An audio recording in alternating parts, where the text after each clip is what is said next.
Poussée d'Archimède.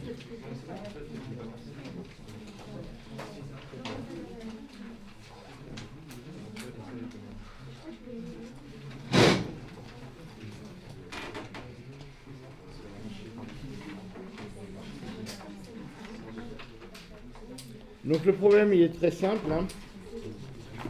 On vous met en fait une bille de rayon R et de volume ρ qui est émergée dans la surface d'un fluide de masse volumique ρf et on néglige les frottements. Pour info, combien l'ont préparé cet exo?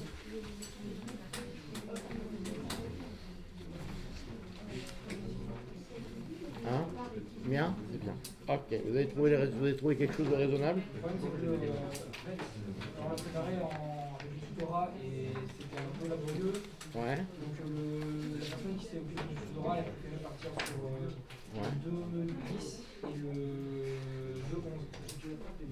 D'accord. Le 10, on l'avait commencé. Non, on l'avait pas terminé. On fera les 10 après. Bon, alors, cet exercice sur la poussée d'Archimède, en fait, ce qu'il faut voir, c'est que c'est un exercice qui est extrêmement classique. Vous allez finir avec des oscillations. D'accord? Donc, ça se fait en TD de façon très simple. Alors,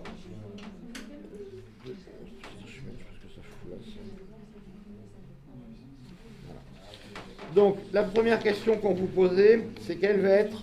la première question qu'il faut vous poser, c'est faire un schéma du problème et représenter les forces en présence.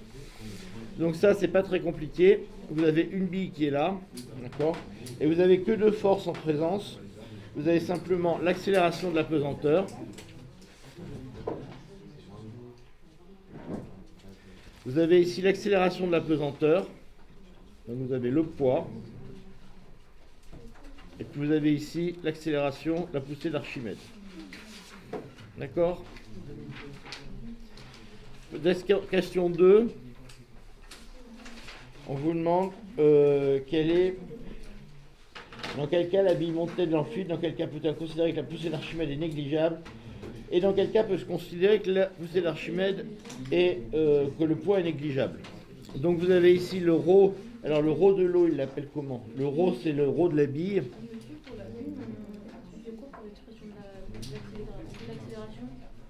Hein? Vous n'avez pas donné l'expression d'accélération. Expression d'accélération. Vous avez m a qui est égal à p plus a. Voilà. Rho, c'est la masse de la bille. Rho F, c'est la masse du fluide.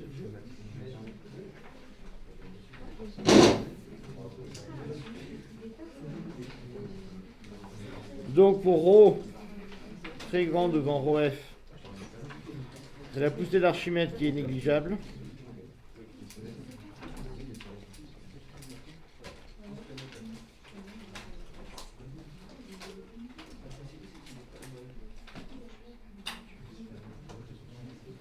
Et pour Rho F,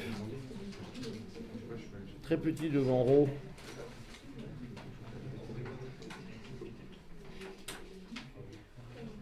Rho F,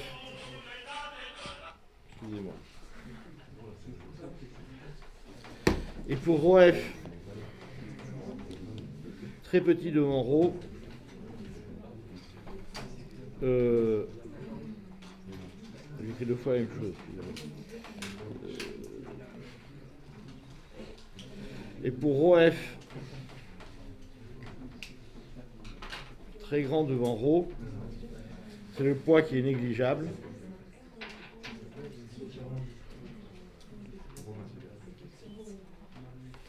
Et puis quand vous avez Rho qui est de l'ordre de Rho F, d'accord? Et quand Rho est de l'ordre de Rho F, vous êtes dans un système où le bateau est en équilibre.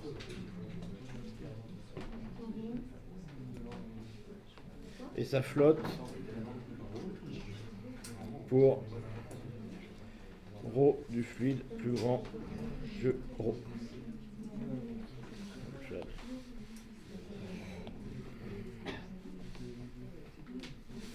Ça, c'est le principe du bateau. Ok. Question 3. On considère une baie de diamètre 1 cm. Dire si l'une des forces en présence peut être négligée, puis calculer la valeur d'accélération dans chacune de ces cas.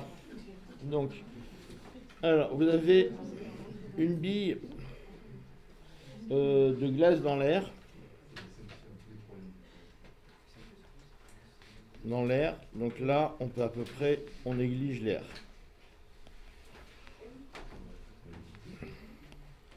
Donc je ne vous ferai pas l'affront de calculer numériquement la masse d'une bille, sachant que vous avez la masse volumique et le rayon de la bille. B, on vous demande une bille de vapeur dans l'air. Alors là, la bille de vapeur dans l'air, les deux forces sont relativement égales.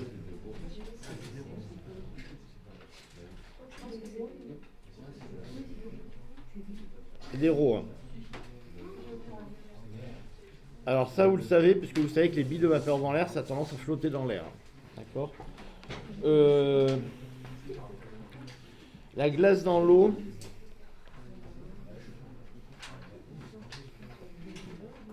C'est aussi comparable. Alors c'est comparable, vous le savez, parce que la glace dans l'eau, ben, et la son, ça flottouille. D'accord, ça flottouille. C'est pas un truc qui flotte violemment, mais ça flotte à peu près. Et ça, c'est dû au fait que quand vous faites geler de l'eau, la glace, son volume augmente un petit peu. D'accord. C'est ça qui fait flotter la glace. C'est pas énorme, mais ça flotte un petit peu. D'accord. Ouais. Vous écrivez rho de F en équilibre, c'est quoi les petits... Ah, c'est une vaguelette, c'est à peu près en équilibre. Ah, d'accord. Rho est de l'ordre de rho F, c'est à peu près en équilibre. D'accord. Et D, vous avez une bille de vapeur dans l'eau. Donc là, effectivement, la vapeur est négligeable de façon évidente. Donc ce qu'il faut retenir avec la poussée d'Archimède, c'est qu'en gros, quand vous en avez un qui flotte franchement dans l'autre, c'est que la masse volumique est beaucoup plus légère. Donc c'est comme là qu'un bateau flotte, parce que quand on est petit, on est toujours étonné qu'un bateau flotte. Ce qui compte, c'est pas la masse, c'est la densité. Donc un bateau peut flotter s'il est énorme, sa densité est plus petite que celle de l'eau. C'est pour ça qu'une boîte de conserve, ça coule, mais par contre un énorme bateau, si sa densité est faible, il peut flotter. Ça flotte une boîte de conserve? Ça l'évite. Oui, ça l'évite, Oui, c'est sûr. Alors l'air, l'eau, c'est un cas particulier, mais chez vous, parce que l'eau, c'est le seul liquide, c'est très particulier, qui se dilate quand il gèle. Tous les autres liquides, ils se contractent quand ils gèlent. L'eau, c'est vraiment dû à des propriétés microscopiques de ce qu'on appelle les ions hydrogènes, qui font que quand il gèle, il augmente de volume. D'accord. Pour ça, quand vous faites, alors, au labo, on fait des fois des glaçons d'azote, par exemple, ou un glaçon d'alcool, c'est pareil. Quand vous faites un glaçon d'azote, il tombe au fond. D'accord. Alors, ce qui fait, par exemple, que quand vous faites du ski ou du patin à glace, en fait, vous glissez sur l'eau.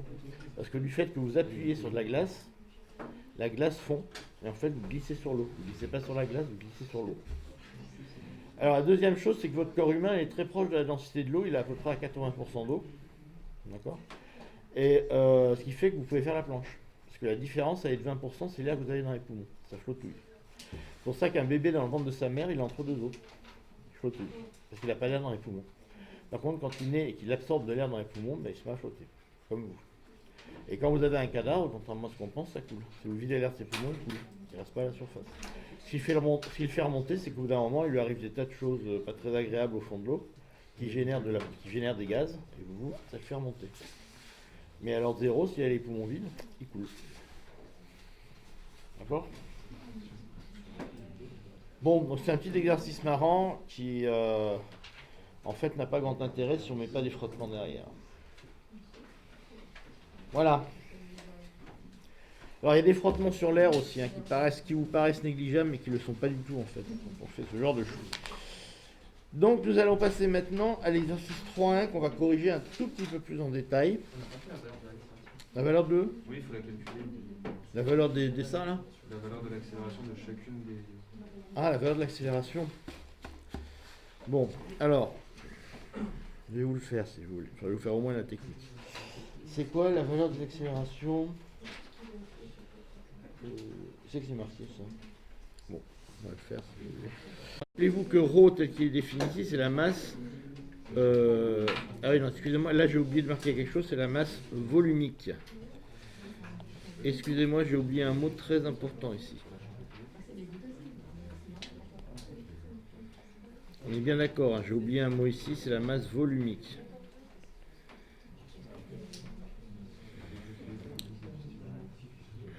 Ok. On a vu tout à l'heure, ici, que si on fait le bilan des forces, on a MA qui est égal à P plus A. N'oubliez pas qu'ici, je parle bien en vecteur. D'accord?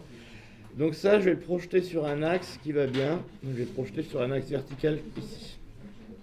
On va appeler Z, par exemple. Ok? Donc, en projetant les forces sur l'axe Z, donc je ne sais pas si je vous ai défini ça, mais A, c'est la poussée d'Archimède.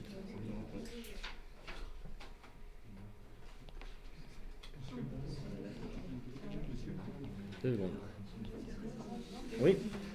Dans le Protège. Non, en fait, quand j'ai gradué, donc A est positif et P est négatif. Ok. Est-ce que tout le monde est d'accord avec cette étape? Ok. Une qui va vers le haut, l'autre va vers le bas. Ok. L'exercice, c'est que le ρ qui intervient ici, si on considère la sphère, c'est un ρ de la sphère, c'est ce ρ-là qui intervient. Maintenant, c'est ce ρ-là qui va intervenir. D'accord? Parce que comme j'avais gradué vers le haut, le A devient positif et le P devient négatif. Parce que j'ai mis de plus vers le haut sur mon axe. Donc c'est le A. C'est le A positif et le P devient négatif, c'est juste ça. Du poids de la sphère, le ρ qui va intervenir, c'est bien le ρ de la sphère. On est d'accord? Par contre, si on parle de la poussée d'Archimède, le ρ en question, c'est le ρ du fluide qui est dépassé. D'accord? Est-ce que tout le monde a bien compris ça? Parce que ça, c'est vraiment le principe de la poussée d'Archimède. Ok? Vous allez voir que c'est super important parce que c'est là qu'on va retrouver ses propriétés. Ok? Donc vous savez que la poussée d'Archimède,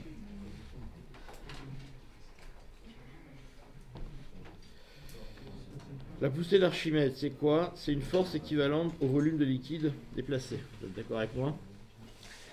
Donc la force d'Archimède, ici, le volume déplacé pour une sphère,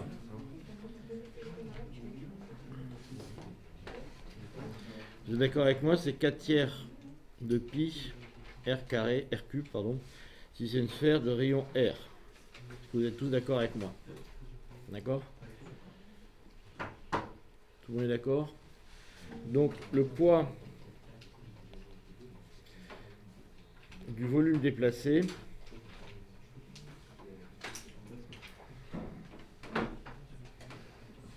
c'est ρ fois 4 tiers de pi r cube fois g. Est-ce que tout le monde accroche quand je dis ça? Est-ce que ça peut être clair?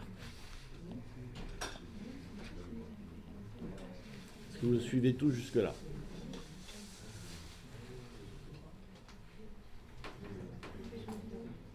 Dites-moi si vous ne comprenez pas quelque chose. Vous la sortez d'où la formule? Laquelle? Le rho 4 tiers. Ça, je parle du volume d'une sphère. Non, mais pas ça en dessous.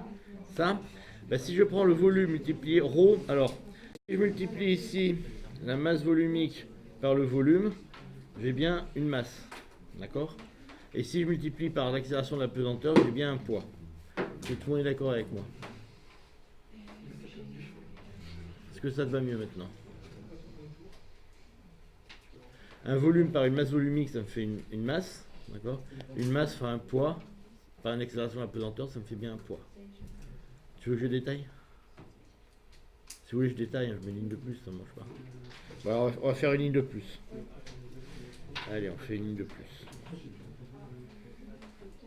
Non, mais on va faire juste une ligne de plus, vous allez voir. Donc la masse de la sphère.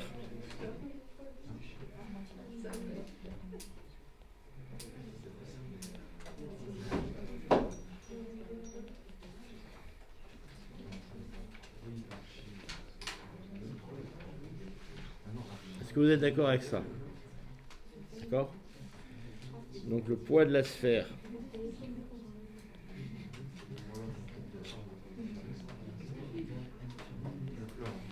C'est m de la sphère fois g égale à 4 tiers de pi r cube fois g. C'est mieux comme ça? C'est bon? Là, est-ce que tout le monde a raccroché les wagons là? C'est bon? Donc maintenant, si on revient en arrière,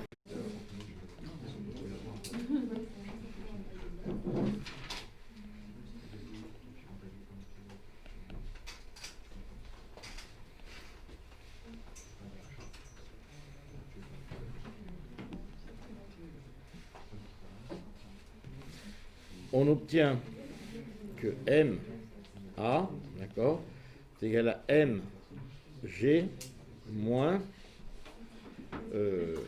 A. A, c'est la poussée d'Archimède, hein, d'accord.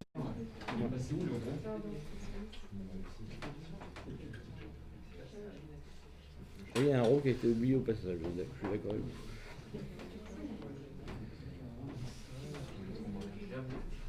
Voilà. Et là, j'ai plus de flèche.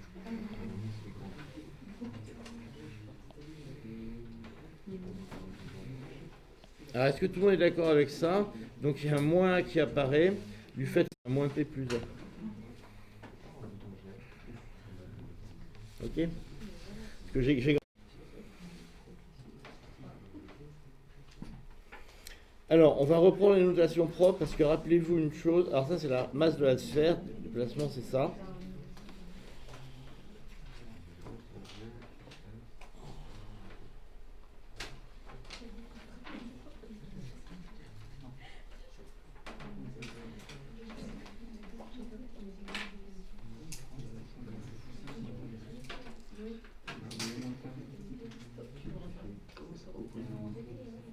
Le poids poussé d'Archimède est opposé au poids.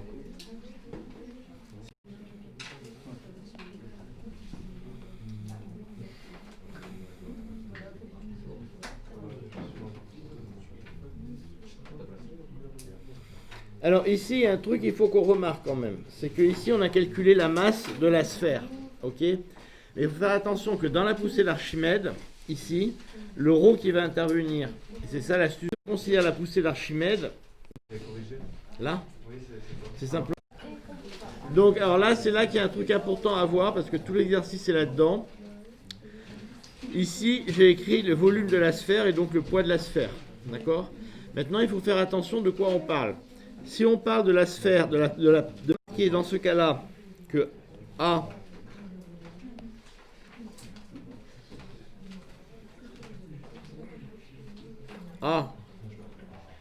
c'est égal à M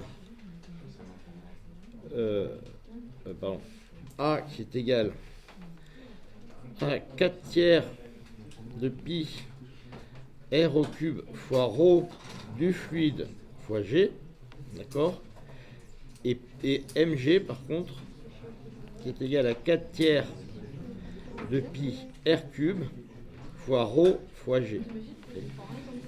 Et en fait, toute l'astuce, elle est là. C'est-à-dire qu'une fois, c'est G qui intervient, une fois, c'est le ρ G du fluide qui intervient. D'accord? Au lieu de paniquer, vous devrez suivre l'exercice devant vous. Est-ce que tout le monde a compris pourquoi ici, tout le problème réside là-dedans?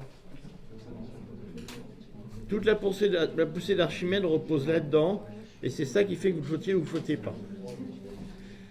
La force qui vous entraîne vers le bas, c'est simplement la pesanteur. La pesanteur, elle fait intervenir votre densité. La poussée d'Archimède, elle fait intervenir le même volume, mais avec le ρ du fluide que vous dépassez. D'accord? Ouais. Pardon? Comment vous les obtenez? Attendez, est-ce qu'on peut avoir pas de silence? J'entends même pas les questions.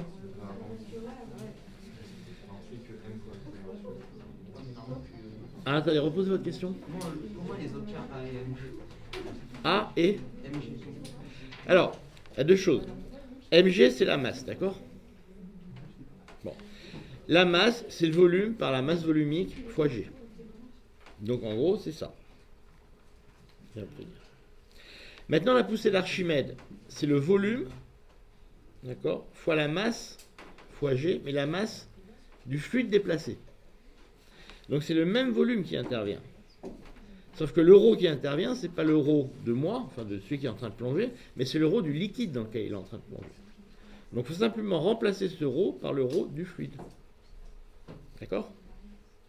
Donc ici, c'est la même chose, sauf que c'est l'euro du fluide qui intervient. Ok? Et donc ça me donne simplement, si je remplace tout ici, ça me donne simplement que MA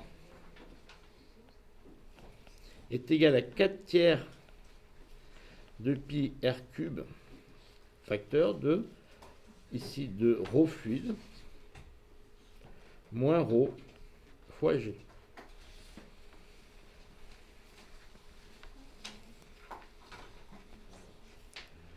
Alors on peut aller un tout petit peu plus loin dans la simplification. C'est que vous voyez que la masse qui intervient ici, c'est ma masse à moi qui suis en train de plonger. Et la masse à moi qui suis en train de plonger, c'est ni plus ni moins que celle-là, qui intervient de ce côté. Donc je peux à nouveau la remplacer par ça. Et donc je peux écrire que 4 tiers de pi r cube fois ρ fois g, parce qu'ici ce m là c'est le même que celui-là. Ce m là c'est le même que celui-là. Du coup, il n'y a pas le G, mais... Oui, il n'y a pas le G, tout à fait, c'est une très bonne remarque.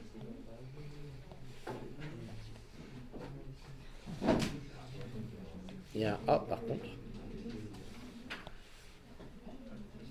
Est égal à 4 tiers de pi r cube, facteur de ρf moins ρ fois g. D'accord? Je ne fais que reporter ça. Et vous apercevez que vous obtenez un résultat assez intéressant qui est que A est égal simplement à ρ multiplié par ρf par ρ, je ne vais pas y arriver à écrire bien, excusez-moi, ρf sur ρ moins 1 fois g. D'accord?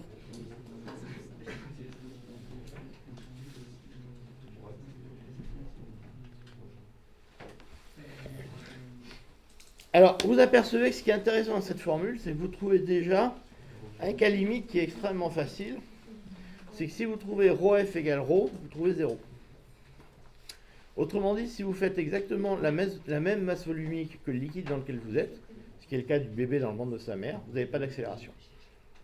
C'est ce que recherchent les plongeurs. Si vous voulez, pourquoi les plongeurs ils se mettent des mascottes, c'est pour compenser le fait qu'ils aient de l'air dans les poumons. C'est que s'ils le compensent bien, ils se retrouvent en apesanteur. C'est pour ça que les cosmonautes s'entraînent en piscine. Parce qu'en piscine, en compensant très très peu leur masse, leur poids, ils arrivent en apesanteur. Et vous le voyez très bien ici. Si vous faites ρf égale ρ, vous avez ici 1, 1 moins 1 égale 0. D'accord? Inversement, si vous avez un ρ du fluide qui est très très grand, d'accord, vous voyez qu'à ce moment-là, ce ρ du fluide étant très grand, vous pouvez, alors là, il faut le réécrire différemment, mais si le ρ du fluide est très très grand, ce terme-là disparaît, et vous faites un terme en ρ du fluide sur ρ moins 1.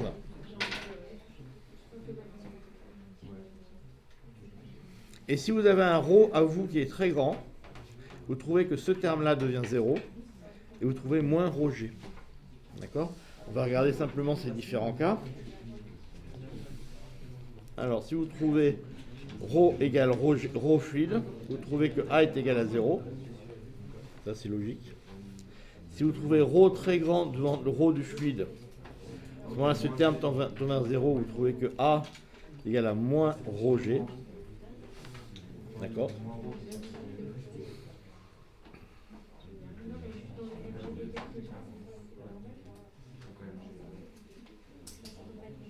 Etc. Et il est bien négatif parce qu'il remonte. Ok? Voilà. Donc ça, c'est l'exercice que vous devriez avoir fait. Donc je vous laisse la correction à finir. Ok? Alors, on va pas passer trop de temps parce que vous êtes censé l'avoir préparé. Celui-là. Alors, on va aller vite sur l'exercice 3.1.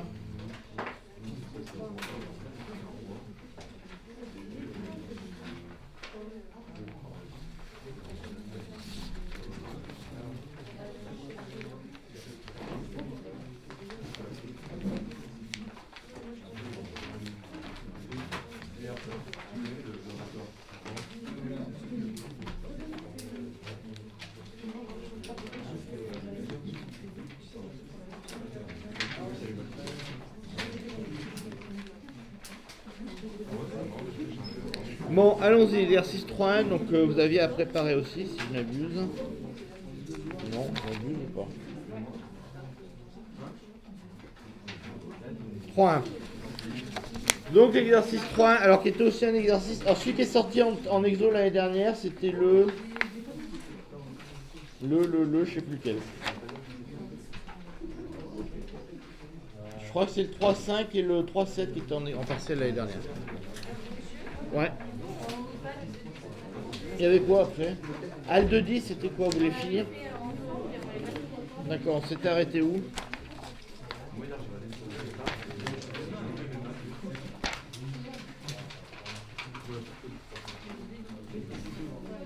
C'est le 2-10, on s'était arrêté où?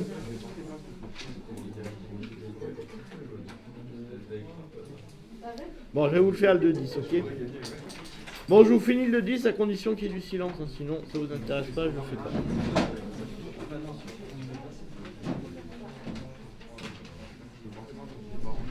Donc 2-10, plateau oscillant, on va le faire vite fait, donc c'est le moment de poser des questions.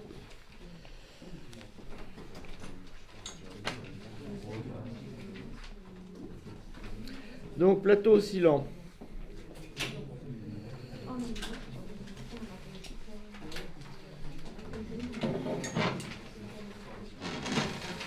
Donc, vous êtes à un moment, votre plateau il oscille en fonction du temps avec une fonction qui est comme ça. Donc, on vous dit que le plateau, l'oscillation a une forme de cette tête-là. Donc, vous dites que x de t égale a cosinus oméga t. Alors, on va prendre cette notation-là qui est quand même plus facile. Hein. Le oméga, j'aime mieux oméga égale 2πf. Ok, c'est clair pour tout le monde. Donc on a x point de t égale moins a oméga sinus oméga t. Et puis on a évidemment x point point, c'est l'accélération, qui est égale à moins a oméga au carré. Bon, c'est le préfacteur, non, c'est quoi qu'ils mettent en préfacteur? C'est x de t égale a cosinus de pi ft. Dans les exos. Cosinus oméga t. D'accord? Donc si vous tracez ça gentiment, vous avez x qui vaut ça. Vous avez ici la vitesse qui est en opposition de phase. Hein. Alors avec une amplitude que je fais au hasard. Hein. Je ne dis pas ce que fait ça. Ça c'est la vitesse. Ça c'est la position. Donc c'est xva. Et vous avez l'accélération qui revient en phase avec la vitesse. Qui est comme ça. Okay. Donc en fait, vous voyez que les points où l'accélération est maximale, en fait, c'est ces points-là. C'est ces points-là où l'accélération est maximale. Alors en fait, les deux points ne vont pas forcément nous intéresser, parce que quand vous avez un plateau, si ça doit décoller, c'est au moment où le plateau est en haut. D'accord? C'est-à-dire qu'en fait, c'est ces points-là qui vont être intéressants pour nous. Parce que quand le plateau est en bas, ça décolle jamais, puisque quand le plateau est en bas, la masse arrive en bas, elle se fait plaquer en bas, elle se fait remonter. D'accord? Donc quand vous êtes en bas, ça ne va jamais décoller. C'est quand vous êtes en haut, au moment où ça repart vers le bas, que là, éventuellement, ça se fait décoller. D'accord? Donc si vous faites un bilan des forces, le bilan des forces,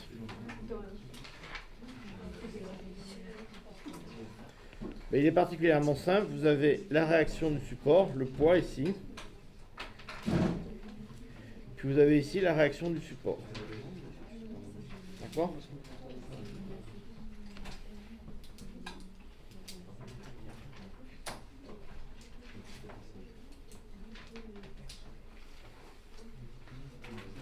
Et donc vous trouvez simplement que la relation fondamentale de la dynamique, si vous êtes à 1D, elle vous dit simplement que...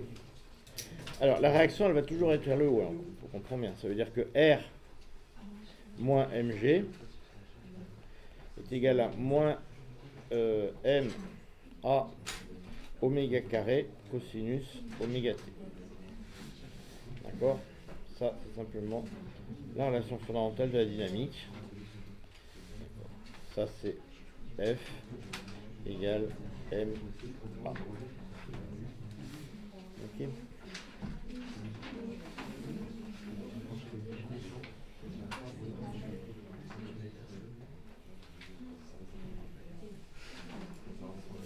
Donc vous en déduisez immédiatement que R est égal à M facteur de G moins A oméga au carré cosinus oméga t. Oméga t. Hein? Qu'est-ce qui vous pose problème là? Allez, dites-moi à quelle ligne vous avez lâché la rampe, on reprend tout. Mais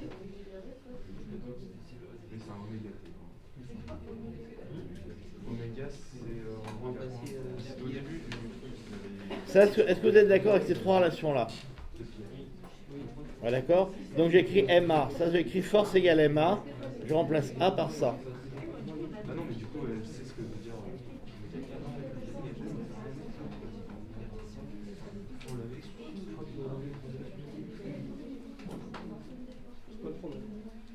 C'est pour éviter de réécrire de PF.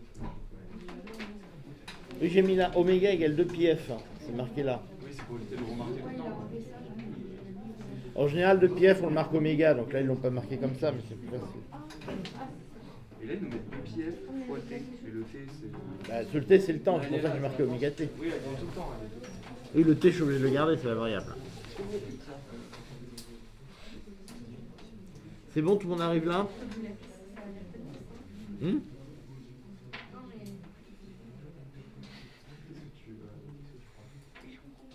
Qu'est-ce que vous comprenez pas? Demandez. Dans l'oméga. C'est l'oméga, vous comprenez pas? En fait, je vois pas l'utilité de le remplacer.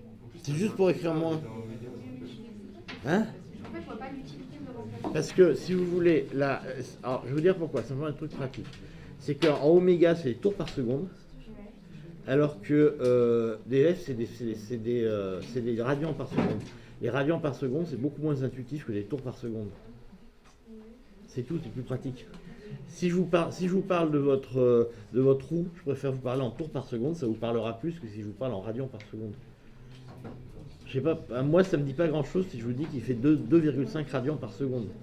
Si je vous dis qu'il fait 3 tours par seconde, dans ma tête je vois mieux ce que ça veut dire.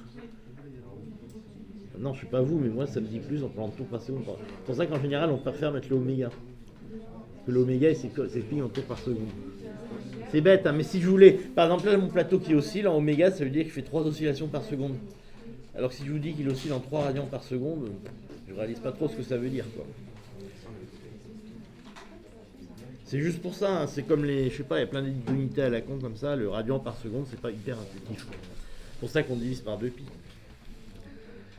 C'est bon, tout le monde en est là? Ah, mais ok, en fait, monsieur, là, c'est x, vitesse, accélération. Ouais, x point. Oui, parce que quand vous mettez point, on peut remplacer par vitesse ou accélération. Ouais, c'est tout. Non, il n'y a pas de scoop là-dessus.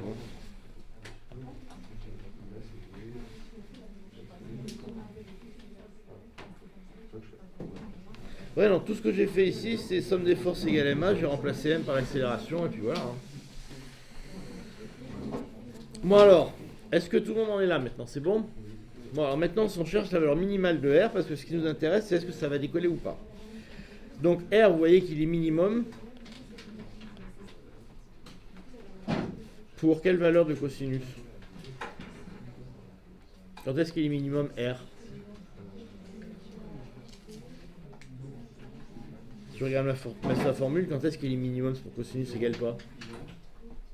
Cosinus égale 0? Non, regardez bien. Non, cosinus,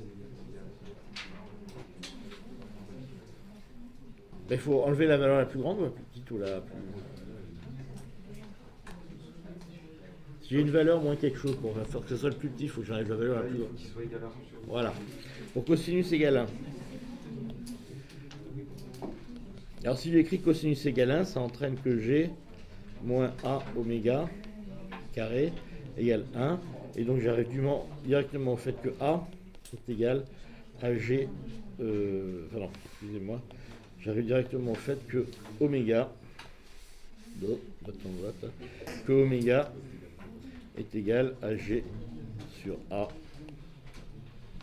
sin carré. Voilà, là vous avez la valeur minimale pour que ça commence à décoller en dessous. C'est-à-dire que si vous allez à cette vitesse-là, il ne décolle pas, il est à la limite de décoller. Et si vous continuez à accélérer, en bas, il va faire en haut, pardon, il va faire et là, quand il arrive en haut, il est juste à la limite de décoller. Pour ça, quand vous êtes en haut d'un dodan, vous sentez un allègement quand vous passez en voiture. Et si vous passez trop vite, à un moment, vous allez rester en l'air. Et vous allez vous envoler, d'où l'expression « on s'envole ». Qui n'est pas faux, si on allait très vite, on s'envole. C'est comme dans un vol 0G. Ah, quoi? Enfin, on tombe à la même vitesse. Une fois que vous allez décoller, vous arrivez à un spécial. Voilà, cet exercice, il est sympathique, il n'est pas difficile. Et la question. C'est quoi la question d'après? Alors l'application numérique, vous voulez qu'on la fasse? Vous avez G égale 10.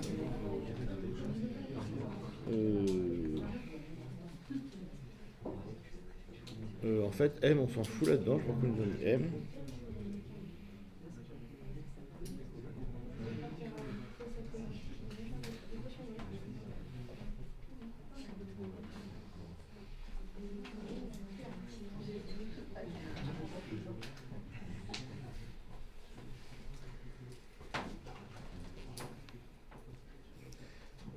Sur A qui fait 3 cm.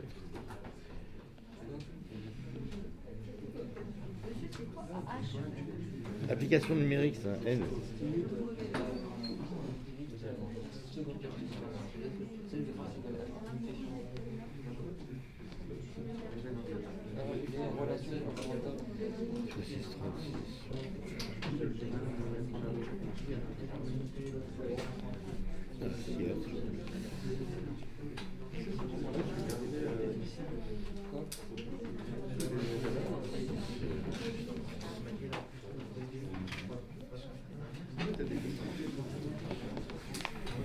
Bon, allez, on attaque la suite maintenant.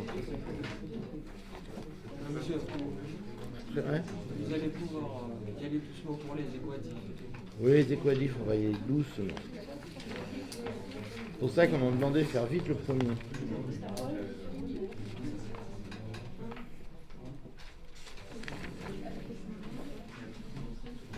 On m'a dit d'aller lentement sur les équadifs.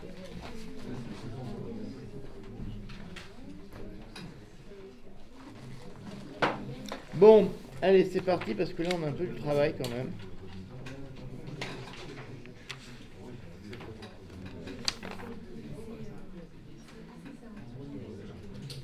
Ouais, c'est le 3-7 les aquadifs, c'est ça? Ouais, faut qu'on avance là quand même. Bon, allez, maintenant on va essayer d'accélérer, donc va falloir vous faire un peu attention. D'accord? Parce que là, la suite du TD va aller assez vite, donc si vous ne regardez pas, c'est pas la peine de rester. Hein, vous regarderez corriger sur internet. Allez, feu. On passe au 3-1 avec le problème du verre sur la table. Ça, je préfère le truc dedans.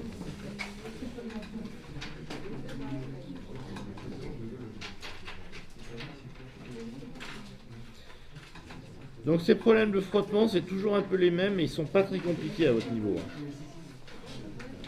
Par contre, ils peuvent avoir des résultats un peu paradoxaux dans ce métier. Donc vous avez un verre sur une table.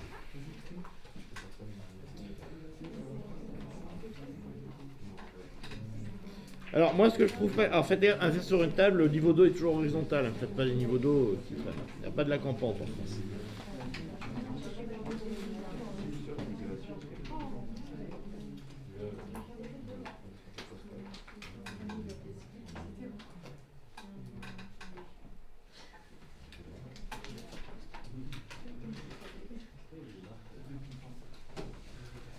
Bien, donc notre table, elle fait un angle qui vaut je sais pas quoi d'ailleurs. On a créé la table d'un angle alpha.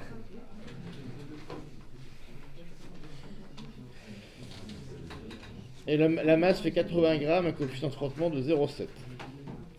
Donc on vous demande de faire exactement ce que je demande toujours de faire. D'abord, représenter les forces. Donc vous avez ici la réaction normale.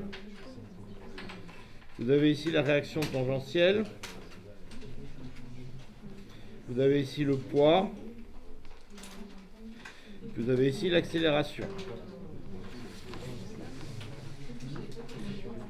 Et de quoi vous discutez? J'aimerais bien savoir là.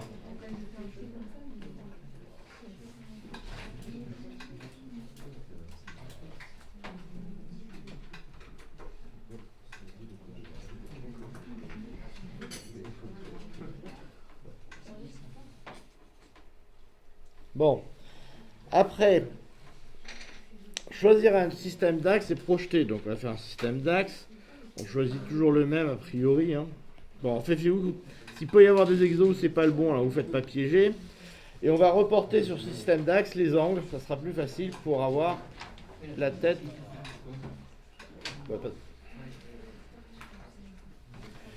La tête tranquille avec ce système d'axe. Donc on va essayer de représenter nos vecteurs sans se tromper. Dans ce système d'axe là, on a Rn qui est comme ça, la fonction tangentielle qui est comme ça,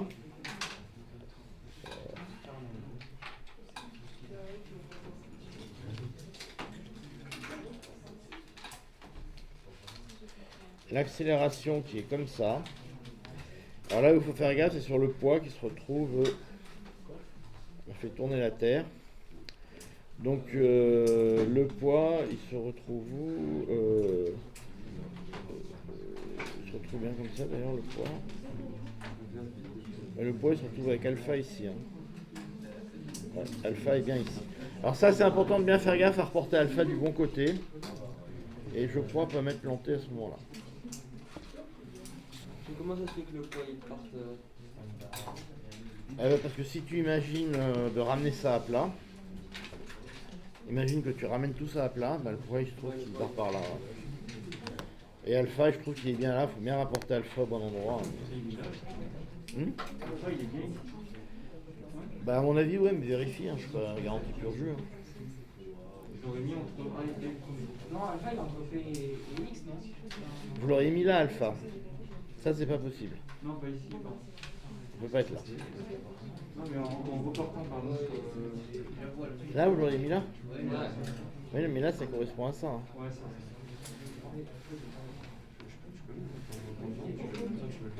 Alors ça, c'est une étape importante. Première étape, deuxième étape. On a toujours dit ça, c'est important. Troisième étape, on projette les forces. Donc là, on est en train de faire exactement... En fait, ce qu'il vous demande à faire dans Exo, c'est exactement la méthode que je vous ai préconisée. Hein. Donc, il la décompose en questions, mais c'est la même chose. Bon, tout le monde est prêt? Allez, on projette les forces. Donc, je vous rappelle que ça, c'est le point 1 de la méthode. Ça, c'est le point 2. Et ça, c'est le point 3. Comme par hasard, il fait la même chose que ce que je vous ai dit. Le point 3, on projette. Alors, on projette quoi d'abord? Lequel vous plaît mieux? On va faire A. A il a pour composante 0, non pardon, A, 0. Ensuite, on va faire les faciles. R normal, il a pour composante 0, R normal. T, il a pour composante 0, non pardon, moins T. En fait, on va faire tout. Moins T, 0. Et A, il a pour composante A, 0. C'est ça? Ah, j'ai déjà fait A. Ah, on sait P que j'ai pas fait. Et P. Vous avez dit quoi pour RN? C'est Rn. Et P, il a pour composante alors Mg sinus. Et moins Mg cos alpha. Alors faites attention, je le fais vite, hein, mais cette étape là, faut pas trop se foutre dedans parce que sinon c'est un peu la merde. Alors T, on peut même aller un peu plus loin parce que T, ouais, et puis on peut mettre en dessous quand même que Rn c'est moins, c'est quoi déjà? Ah non, on fera plus tard. On le fera plus tard, ça va aller trop vite pour vous si je le fais là. On va faire les choses avec ordre et méthode.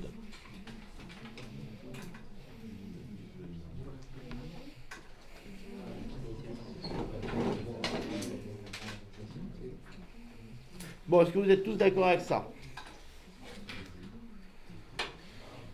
C'est bon? Non, mais posez des questions, c'est important d'arriver là. Allez-y, c'est bon?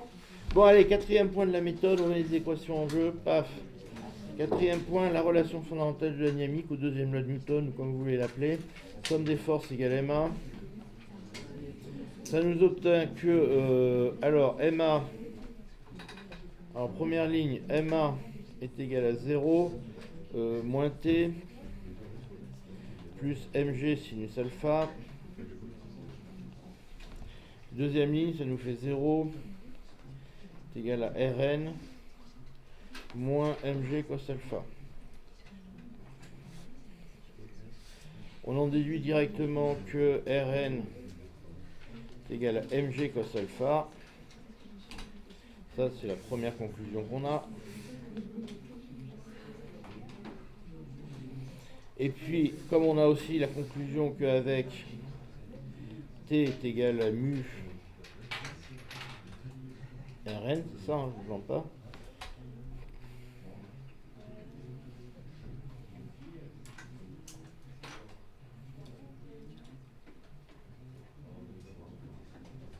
C'est ça, tu pas de bêtises. Hein. On va aller à la page suivante. Monsieur, attendez. Juste, comment vous avez placé l'alpha? J'ai pas compris. Enfin, c'est quel Lequel? truc de trigonométrie qui nous dit que l'alpha il va se retrouver là? Il va se Comment vous avez retrouver fait la projection? là? Non, non, non. Dans le schéma. Ah, comment le alpha il passe là? Oui. Alors vous voulez la technique, vous voulez ma technique ou la technique intelligente? La technique qui marche, c'est ça? Alors moi ce que je fais pour trouver ça, j'imagine qu'on ferme l'angle ici alpha en touchant à rien. Vous voyez que cet angle-là, le P va se rabattre là-dessus. Donc cet angle-là se ferme quand celui-là se ferme. Ensuite. Bah, donc c'est celui-là et celui-là parce qu'ils varient dans le même sens. Ok. C'est bête hein, comme technique. Mais, Même c'est logique. moi je retrouve ça comme ça. Parce que vous en avez. Si c'était l'autre, d'accord, ça marcherait pas. Parce que si vous voulez, si j'ouvre celui-là à pi sur 2, celui-là va s'ouvrir à pi sur 2 aussi. Donc ils vont bouger dans le même sens. Alors que celui-là, si vous regardez celui-là quand je ferme, celui-là au contraire il va vers pi sur 2. C'est une technique à moi, après à chercher la vôtre. Hein. Ouais. J'arrive pas à lire l'expression des T. Ouais, c'est normal, c'est super mal écrit. Donc on va l'écrire derrière, parce que de toute façon elle a... Faudrait que j'efface parce qu'on va reprendre tout derrière ici. Alors, est-ce que ce qui est important, c'est que tout le monde ait compris l'endroit où on arrive, ça. D'accord? Ça, c'est la première chose qu'on peut tirer de cette équation.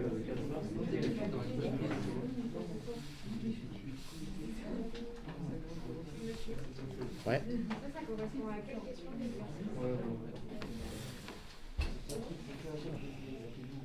En déduire deux équations vers une ordre des forces P, N et T s'il vient ne tombe pas. Ça, c'est ça. D'accord? Calculer N, P et T pour 20 degrés, mais pour calculer N, P et T, il faut que je sorte les réactions normales de cette équation. Okay? N, je l'ai appelé Rn, je suis désolé.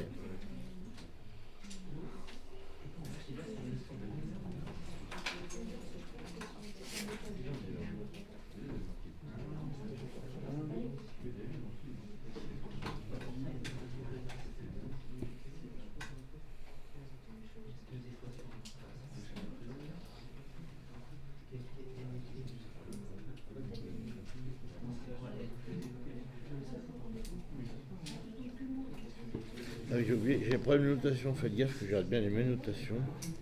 Ça, je l'ai appelé RT. Voilà, sinon ça va pas aller. Bon. Ah, attention aux notations, j'ai changé de notation là à un endroit. Ça, c'est RT. Les RT, ça correspond à TS. Hein? Ça correspond à... Parce que vous l'avez appelé TS avant moi. Ouais, c'est ça, j'ai changé de notation à des endroits. RT, c'est celui-là, quoi, c'est ça qui est important. Et c'est le même que le T. Ouais, c'est le même, mais j'ai changé de notation entre là et là, donc c'est pas la même notation. Je vais remettre tout dans la bonne notation pour que vous soyez bien. Il faut qu'on mette tout pareil en fait. Ouais, il faut que je vous mette tout pareil, sinon vous allez vous embrouiller.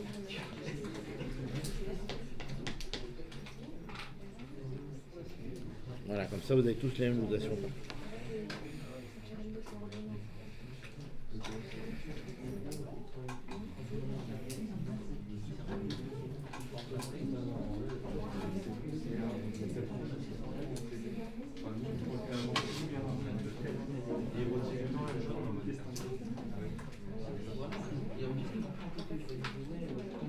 Bon, est-ce que tout le monde est arrivé là? C'est bon? Bon, alors, à partir du moment où on a ça, on peut tirer la première équation. Vous avez MA égale 0 moins RT mg sinus alpha. Et Il y a un truc qui va pas dans ce qu'on a écrit là.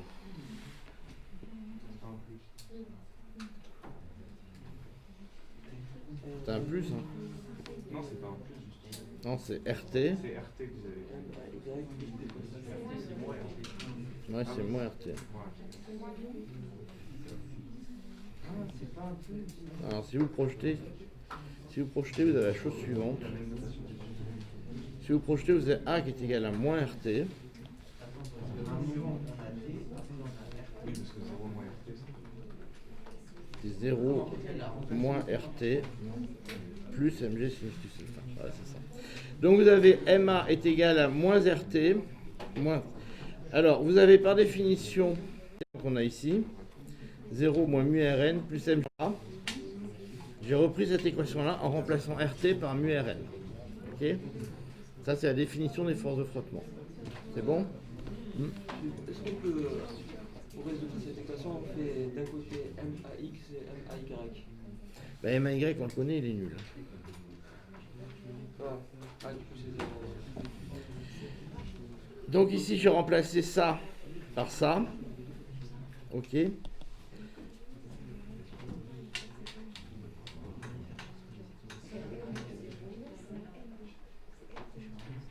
Ah, mais au départ, monsieur, le somme des forces et MA, c'est le vecteur. C'est MA avec vecteur accélération. M fois le vecteur accélération, c'est ça. Ah, ok. J'ai le même MA qu'on a au-dessus. Tout ça, le même MA que vous avez au-dessus. Parce que là, le MA est 0. Si, c'est le même. C'est pas le même que le MA vecteur accélération. Ah si, c'est l'accélération, ça. Oui.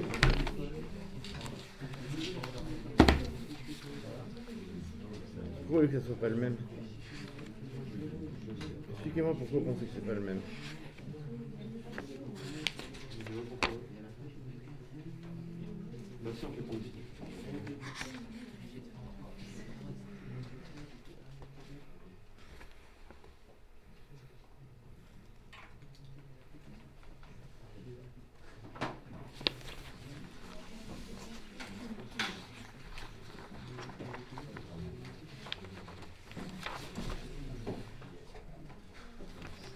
Bon, est-ce que tout le monde en est arrivé là? Non? Bof. Ah, bon. Alors, si tout le monde en est là, on va continuer. Alors, le problème que vous voyez ici, c'est que si on continue comme ça, on va assez vite avoir un petit souci parce qu'on a des équations qui ne sont pas tout à fait simples à résoudre. Pour la raison simple qu'on a ici, alors je vais reprendre celle qu'on a en dessous. Hein. Donc, on a MA égale 0, équation RN égale MG cos pha.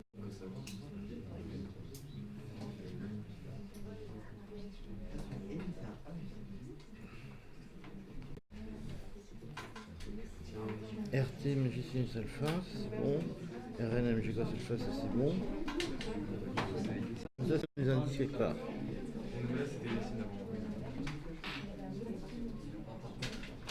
Pourquoi j'ai remplacé là-dedans? Ah oui, c'est là que je me suis planté. Parce que là, je ne peux pas remplacer ici. Là, je ne peux pas remplacer. Donc en fait, ce qui se passe, c'est qu'ici, on va garder le truc.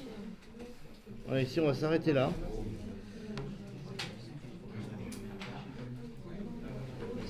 Si vous regardez ce qui se passe sur l'axe X, d'accord?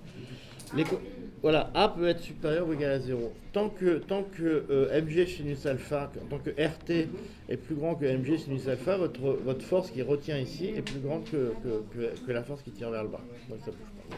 Par contre, ça ne va jamais remonter la pente. Hein. Faites attention. Il y a une sixième question. Il y a une sixième question. Qu'est-ce que c'est la sixième question?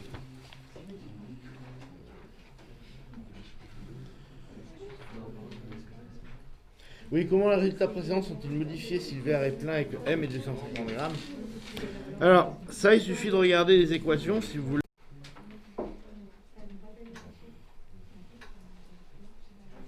Donc, la cinquième question, on proposait ce qui se passe quand il y avait, quand il y a je sais plus quoi, quand ça descend à une certaine vitesse.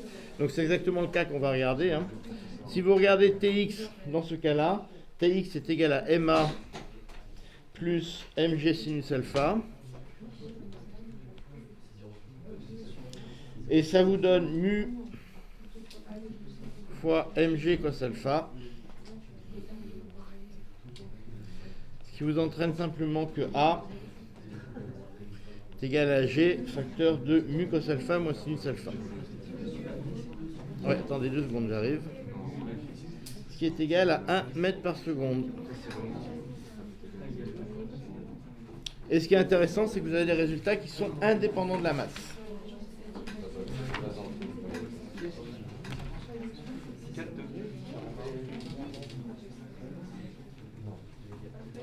Ouais. Attends, s'il vous plaît, il pose une question, je n'entends rien. Quand vous écrivez alpha égale 20 degrés, RT est égal à 0,23 N. Newton. Newton.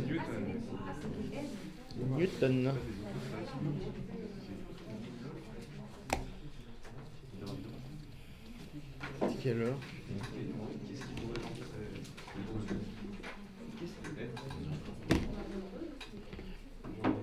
Est-ce que tu as vraiment Monsieur, des données qui finissent en page? Ouais. on est d'accord, la question 5, c'est une application numérique. Bah non, La question 5, c'est une application numérique. Ouais, on demande 1 mètre par seconde, moins 2. Excusez-moi, je fais encore une énorme bêtise. C'est moins 2 ici.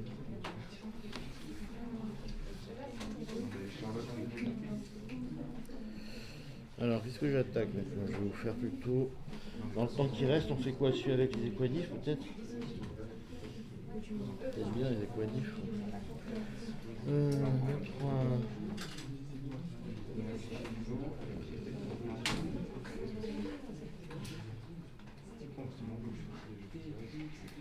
Bon, on va faire le 3-6 parce que celui-là... Bon, ça vous étiez censé l'avoir fait chez vous. Hein. Ouais. J'ai pas compris pourquoi, en fonction des valeurs de Newton, ça glisse pas la différence entre les valeurs. Bah, si vous regardez, et vous apercevez que ce qui est intéressant, oui, ça c'est, on vous fait remarquer un truc qui est marrant. Et ça, c'est un truc que je trouve assez intéressant. C'est que si vous regardez ce qui se passe pour le rapport RT sur Rn, d'accord, vous apercevez que l'angle à laquelle ça va se déclencher, il dépend du temps, le tangent de l'angle dépend du rapport RT sur Rn et ça ne fait pas intervenir la masse. C'est ça qu'on va vous faire remarquer qui est assez marrant, c'est que dans RT, vous avez RT qui est égal à mg sinus alpha, Rn qui est égal à mg cosinus alpha, et que dans tout ce problème, les masses se simplifient. Et ça c'est assez contre-intuitif. C'est-à-dire que quand vous levez une table, le truc se met à glisser, quelle que soit sa masse, au même angle. Alors ça peut se comprendre intuitivement, parce qu'en fait, la masse, c'est à la fois ce qui va l'entraîner, et à la fois ce qui va le retenir. Alors ça, c'est un truc que vous voyez bien, par exemple, un bus en montagne, ça glisse pas plus qu'une voiture. Même plutôt moins d'ailleurs, parce que comme ils ont des plus grandes surfaces de pneus, enfin, c'est un autre phénomène, parce qu'ils ont des très gros pneus. Mais en montagne, un bus, ça glisse pas plus qu'une voiture. Et ça, c'est dû à ce phénomène-là, c'est qu'en fait, quand vous mettez un truc lourd, vous pouvez essayer chez vous, hein, vous mettez une boîte de conserve ou un téléphone, comme ça, vous levez la planche, bah, finalement, ça dépend assez peu de la masse qu'il y a dessus, le fait que ça glisse ou pas. L'angle sera le même. Comment mathématiquement les M sont tous simplifiés, enfin les MJ sont tous simplifiés. Ça se simplifie? Dans l'avant-dernière équation. Et la dernière. Enfin, là? Ouais. Là? Comment vous êtes passé de l'avant-dernière à parce que les M se simplifient là. et le M du MA. Et là, il y en a un, là, il y en a un. Je passe celui-là de ce côté. D'accord. Je passe celui-là de ce côté. Donc, ah oui, je vais écrire une ligne de plus si vous voulez. Donc si j'écris une ligne de plus, ça me donne...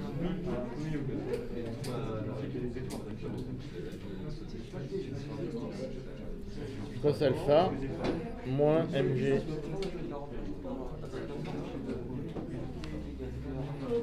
Ça vous va avec cette ligne de plus? La ligne 4, c'est quoi une 4? C'est ça que vous comprenez pas? C'est la force que tu égales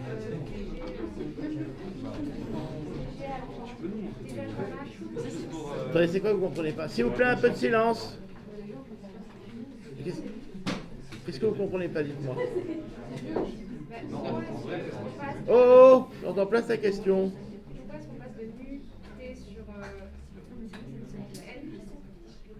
On passe de nu égalité sur n et tangente.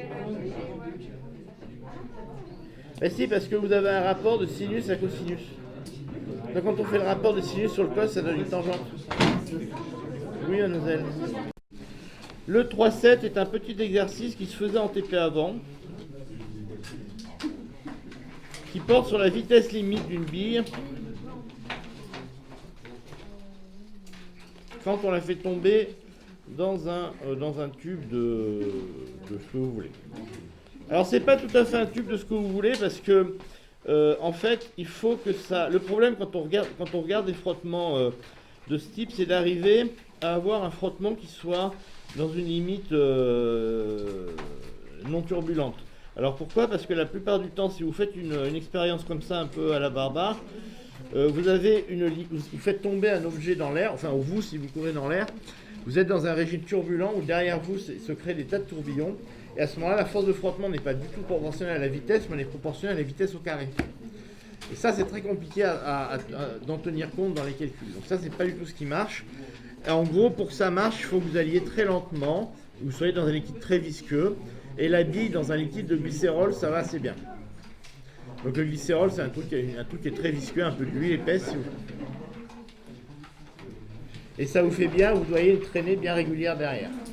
Alors le problème de la vitesse limite, c'est un cas très classique. Alors vous, si vous sautez dans le vide, vous allez aller à 200 km/h à peu près. Et c'est ça votre vitesse limite.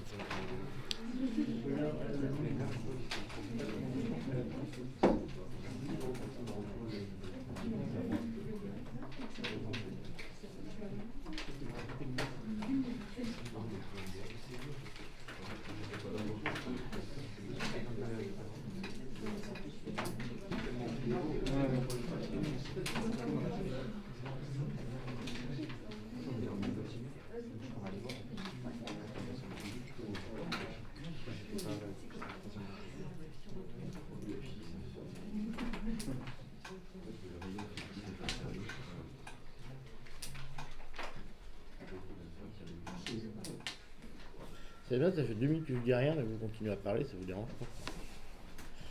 Bon, donc le principe du jeu, j'ai ici une bille dans un grand tube de glycérol, je la fais tomber,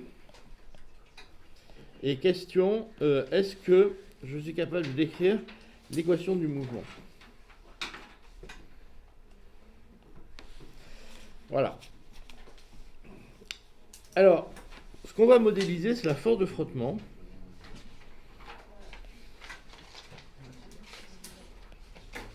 Donc on va dire que cette force-là, on sait la modéliser, ce qui est le cas est vrai pour une sphère. Donc on a du bol là-dessus. La force de frottement, elle est contraire à la vitesse. Et on dit que la force de frottement, elle s'écrit sous la forme moins 6pi eta RV. Donc qu'est-ce que c'est que ces paramètres? 6pi, bon, c'est un paramètre qui dépend de l'âge du capitaine, on s'en fout un peu. Eta, c'est un paramètre qui considère la viscosité du liquide.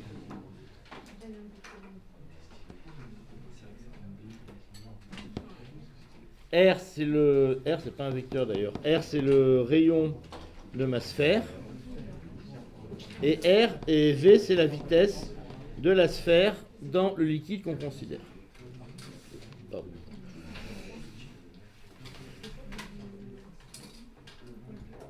Tiens, mais il veut pas m'écrire bien. Je vais l'écrire correctement. Eta RV.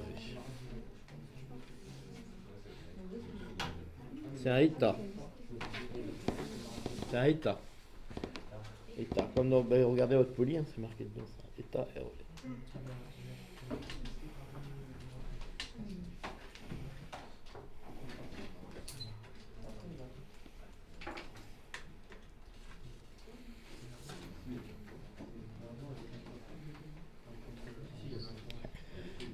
Et puis les forces, vous avez aussi, ça c'est la force de frottement.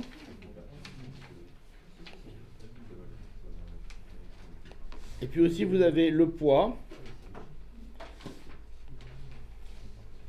Donc ça c'est la pesanteur.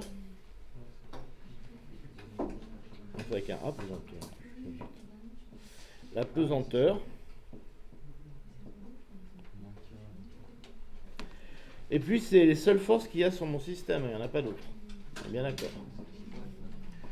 Donc c'est un système a priori qui est très très simple. Alors le problème c'est que vous allez voir que ce qui est compliqué, et vous le voyez tout de suite, c'est que dans vos équations du mouvement, vous avez ici une force qui dépend de la vitesse. Or vous savez que la relation fondamentale de la dynamique c'est ma égale somme des forces. Donc vous avez d'un côté l'accélération, c'est une dérivée de la vitesse. Donc vous allez avoir une équation qui va coupler la dérivée de la vitesse à la vitesse elle-même. D'accord ? Ça, c'est tout de suite un truc qui va paraître plus compliqué, parce que normalement, vous avez une dérivée de la vitesse qui ne dépend de rien. Les forces ne dépendent pas de la vitesse elle-même.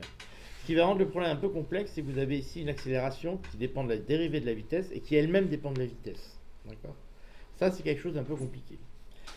Donc, tout de suite, c'est un truc qui, on sent que ça va être un peu plus dur à traiter que les problèmes normaux. Alors, pourquoi c'est un peu plus compliqué ? C'est parce que on sait que la dérivée par rapport au temps, quand on la relie au temps et qu'on met de l'autre côté une vitesse, ça va entraîner ce qu'on appelle les équations différentielles. Alors, vous les connaissez, hein, parce que finalement, ce que vous avez fait jusqu'à maintenant, c'est l'équation différentielle, mais les coefficients étaient constants. Alors, il y a une façon de rendre le truc au coefficient constant, c'est que finalement, l'accélération, c'est dv sur dt. On n'a qu'à dire que la vitesse est constante, comme ça nous tue un des termes, et on se retrouve avec une équation différentielle au coefficient constant. C'est ce qu'on va faire dans un premier temps, pour simplifier les calculs. Alors, pour suivre un petit peu l'énoncé, le bilan des forces, il est fait ici. Donc ça, c'est facile. Ouais. Là, il y avait un moins qui apparaissait. Non, parce qu'il n'y a pas un moins, parce que le K était de l'autre côté. Comment va évoluer la vitesse de la bille, ainsi que les valeurs des différentes forces? Alors, là, on vous demande quelque chose de qualitatif, parce que comment va évoluer la vitesse, on verra plus tard que c'est pas complètement simple. Mais ce qui est sûr, c'est que la vitesse augmente. Si la vitesse augmente, les frottements vont diminuer, et augmenter, pardon. Et ce qu'on peut imaginer, c'est qu'on va atteindre une vitesse limite. La vitesse limite, c'est quand les frottements vont équilibrer.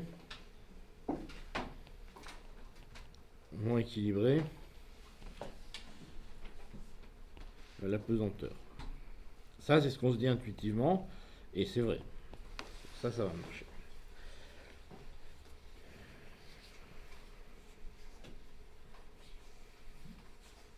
Alors, maintenant, on va faire un beau dessin des forces. J'ai ma bille. J'ai ici une force F qui est égale à moins 6 pi état R V. J'ai ici une force mg. Puis j'ai ici une accélération qui va être comme ça. Puis ce coup-ci, pour que ça soit un peu plus marrant, je gradue ici vers le bas mon axe Z.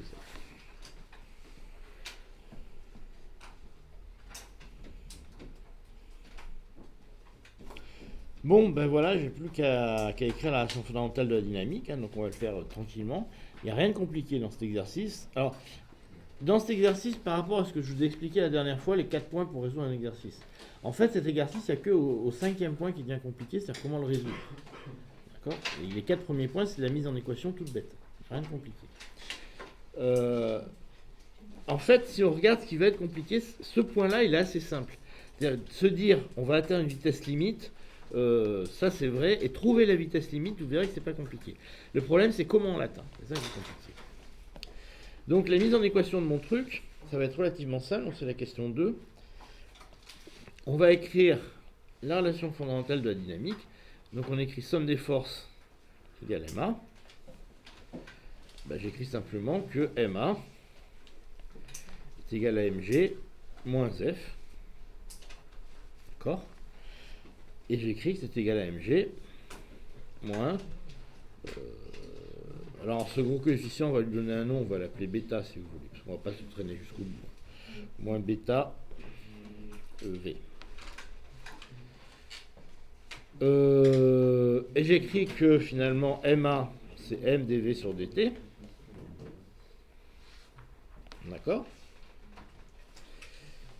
C'est égal à MV, MG, moins bêta V. Tout le monde est d'accord avec ça. Bon, il suffit que je passe de l'autre côté le bêta et je le divise par M. Et vous voyez tout de suite que j'obtiens dV sur dt plus bêta sur M V est égal à G.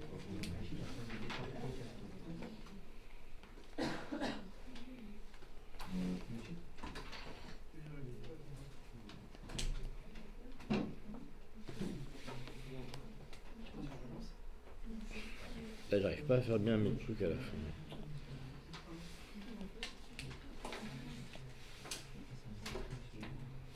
Est-ce que tout le monde l'a suivi jusque-là?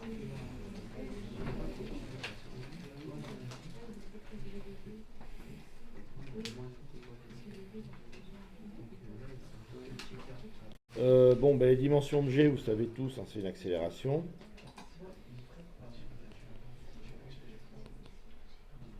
Donc par conséquent, la dimension de bêta sur M, V, c'est aussi une accélération, ça forcément hein, pour les dimensions. Donc ça vous entraîne que la dimension de M sur bêta, c'est forcément un temps. Puisque j'ai une vitesse, donc si je fais une accélération, il faut que M sur bêta soit un temps. Ben, c'est-à-dire que ça c'est une accélération, d'accord? Une accélération c'est une vitesse sur un temps. Donc comme j'ai déjà une vitesse là, il faut que les dominateurs soient un temps. M sur bêta c'est un temps. C'est important, on verra tout de suite quand on le résout pourquoi c'est un temps.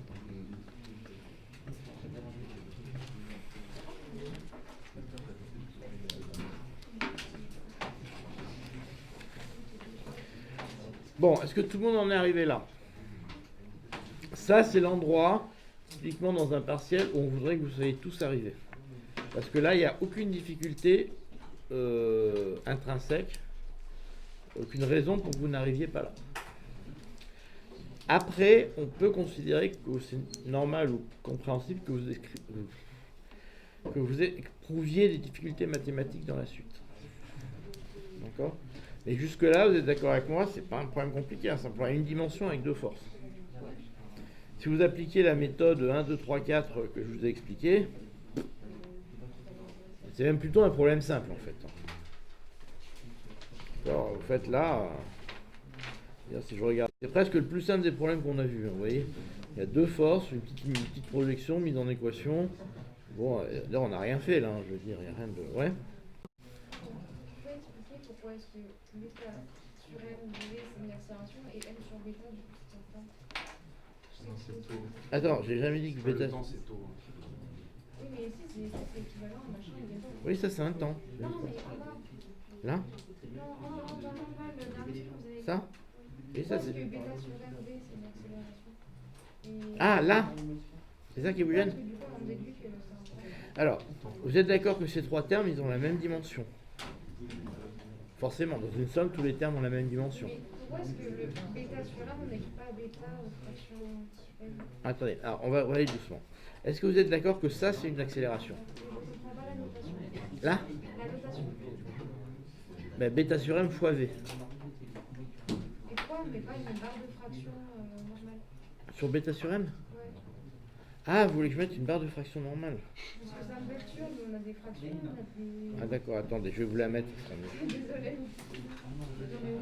Ça me perturbe. Je vais même essayer de vous la écrire bien. Ça va mieux comme ça? Voilà.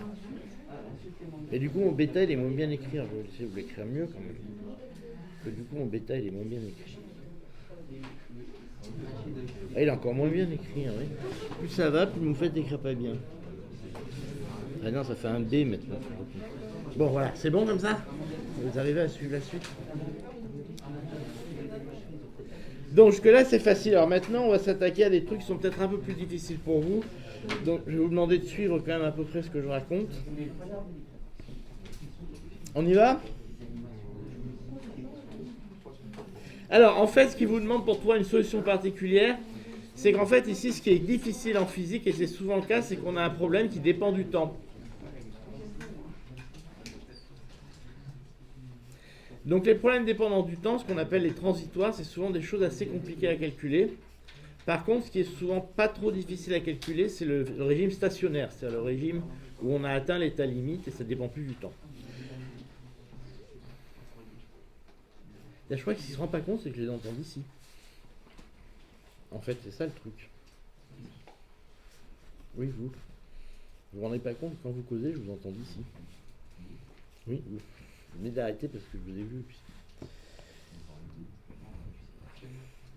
Donc, quand vous avez un problème dépendant du temps, c'est compliqué. Une des façons simples pour calculer le transitoire, c'est de mettre que la dépendance en temps est finie. C'est-à-dire vous êtes dans le régime stationnaire, vous n'avez plus de dépendance en temps, donc ce terme-là vaut 0. Et du coup, vous perdez toute la difficulté du problème. Vous n'avez plus une équation différentielle, vous avez un truc qui ne dépend pas du temps.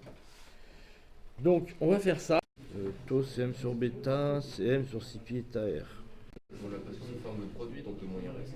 Non, non, parce que c'est ce terme-là qu'on a. Oui. Et vous avez, là, vous avez un G, donc vous passez simplement ça de l'autre côté. Ça reste un plus. D'autres. La fois V, c'est pour ça. Ouais, mais ça c'est vrai ça. Bah non, bah si c'est ça, bêta est négatif.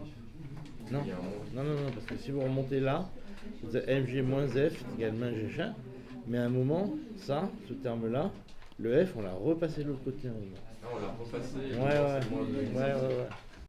Bah, te refaire, non. Mais là, on a MA qui est égal à MG moins F, c'est ça? F, c'était F, il est négatif. Enfin, quand sur vectoriellement, il est négatif. Je le fais passer là. Oui, donc ça devient plus F. Et plus F, à l'intérieur, il y a un moins. Il a sauté le moins. On a dit que c'est moins moins. Non, mais là, c'est plus, c'est pas moins. Donc ça fait plus moins. Là, je le projette, ça devient un terme. C'est parce que c'est la projection et que V opposé à F. Donc quand on projette, il y aura moins V et moins au début. Donc les moins s'annulleront à l'intérieur V de F. Alors ça, c'est un problème que vous avez souvent, vous confondez des valeurs algébriques et des valeurs, comment on appelle ça? Parce que F est opposé à V vectoriellement. Non, Donc, F, oui, opposé à V, tout à fait. Donc si on projette l'expression de F, on aura moins 6pi la lettre R fois moins V. Du coup, ça sera, donc c'est à l'intérieur de F que ça fait les moins s'annulent. Quand on projette. Je veux dire, c'est que la force, elle va vers le haut à la fin. Oui.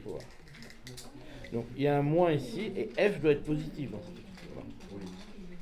Oui, c'est par projection que les moins il y a du mouvement. Ben, là, c'est des moins, ce que je veux dire, c'est que cette force-là, si on considère que F, c'est une valeur absolue, Oui. le moins F en valeur absolue, Oui. est-ce que si je mets des valeurs absolues, ça vous aide? Non. Ce que je veux dire, c'est que ce truc-là, cet objet-là, pour vous, il est positif ou il est négatif? F tout seul. En vectoriellement ou Non, justement. Mais non, justement, en norme, c'est pas, je veux dire, pour vous, non, mais quand j'écris ça, pour vous, il représente quoi? C'est un vecteur, c'est une norme, c'est quoi? F tout seul comme ça, sans le moins devant. Ouais. F. Là, c'est une norme déjà. C'est une norme pour vous. Donc vous êtes d'accord? Si c'est une norme, pour vous, c'est forcément positif. Et là, du coup, il est positif. D'accord. Donc si je fais la relation fondamentale des dynamiques, vous voyez que F il part vers le haut. Donc c'est forcément moins F, c'est une norme. À partir de là, il n'y a plus de souci à avoir. Oui, du coup, ça sera moins bêta. D'accord? Il faut que vous raisonniez comme ça. Si pour vous c'est une norme, il n'y a pas de souci. S'il est vers le haut, c'est moins. J'avais oublié la projection sur ça. Alors, donc dites-vous bien, c'est le raisonnement qu'il faut que vous ayez. Si c'est une norme, à partir de ce moment-là, la messe est dite. Vous regardez ça vers le haut ou vers le bas. D'accord. C'est la quatrième question. C'est laquelle déjà? Non, c'est la troisième question. Donc le régime stationnaire. Alors ils appellent ça une solution particulière. Bon, moi j'appelle ça le régime stationnaire. Donc vous avez V qui devient indépendant du temps.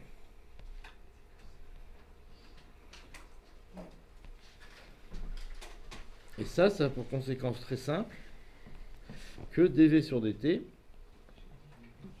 est égal à 0. D'accord? Ce qui fait qu'il reste simplement comme équation. Et bien il nous reste comme équation simplement V sur taux est égal à G. Ce qu'on a calculé, ce qui entraîne que V égale taux G. Voilà. D'accord?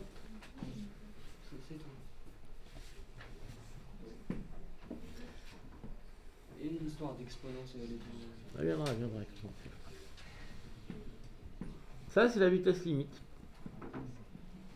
Monsieur, vous avez écrit quoi en deuxième après dv sur dt égale 0? Il reste, l'équation, il reste plus que v de t égale g. V sur taux égale g, donc v égale taux g.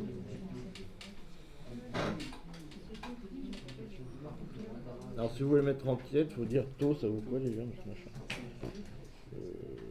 taux c'est bêta sur m.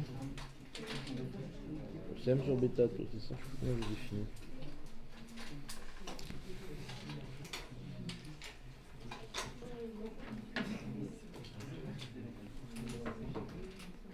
Alors je vais regarder comment est défini taux quand même.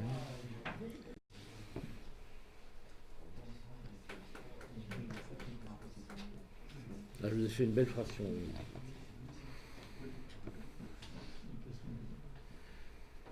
Voilà, donc après vous pouvez calculer la vitesse limite, donc vous trouverez dans le problème, elle ne va pas vite. Hein,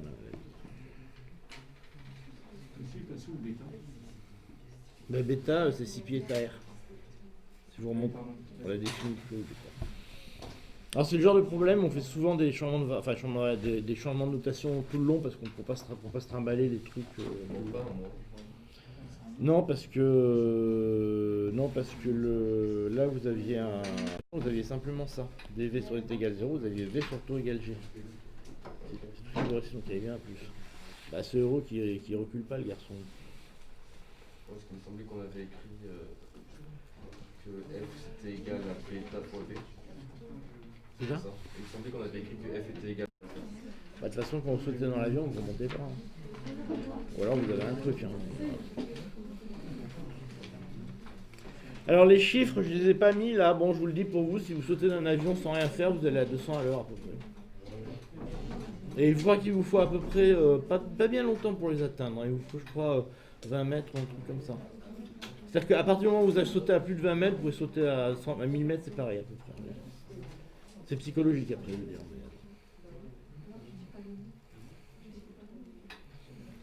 Bon, alors après on en arrive au problème un peu compliqué. Donc ça c'était le 3. Là on arrive à l'endroit qui est effectivement un peu compliqué. C'est le problème de l'équation différentielle. Donc une équation différentielle, donc je ne vais pas vous le faire à la matheuse parce que c'est chiant. Donc une équation différentielle de ce type-là, c'est-à-dire coefficient constant, c'est-à-dire que les coefficients qu'il y a dans les dérivés, c'est les coefficients gentils qui ne bougent pas, enfin, c'est des bras bêtes quoi. C'est la somme, le résultat, c'est la somme d'une solution générale, donc celle-là on va la voir, hein.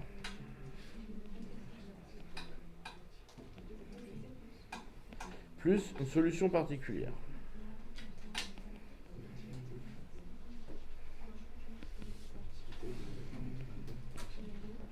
Solution particulière, c'est celle que vous venez de trouver, c'est-à-dire celle qui ne dépend pas du temps. Celle-là, elle est facile à trouver.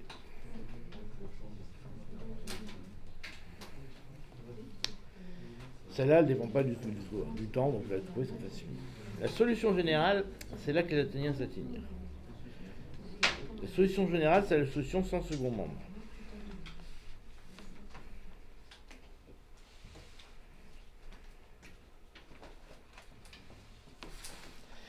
Et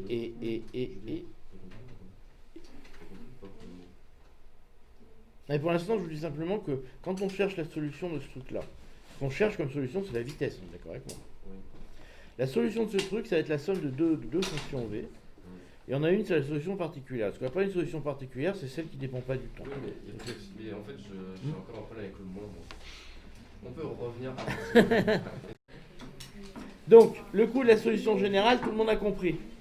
C'est bon? Ça, c'est facile. Vous regardez la solution qui a pas, ou la solution stationnaire. D'accord? Maintenant, on arrive dans le problème compliqué. Solution sans second membre. C'est quoi cette solution? C'est simplement, il me reste dv sur dt plus v sur taux est égal à 0. Et alors là, là c'est la merde. Parce que vous avez deux solutions. Celle-là est facile.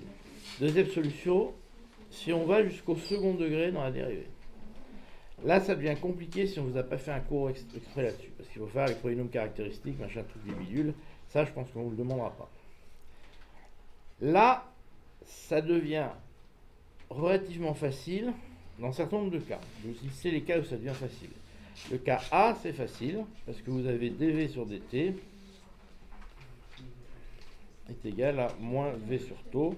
On verra tout de suite ce que ça donne. Le cas B qui est facile, vous avez d2v, on va pas appeler v parce que je ne veux pas vous mélanger, on va dire d2f sur dt2 est égal à alpha f. Le cas C, d2f sur dt2 égal à moins bêta f. Voilà. Ces trois-là, vous devez avoir la solution de votre tête. Alors je vous laisse chercher vite fait les solutions de ces trois-là. Ça, vous devriez trouver les solutions de ces trois-là.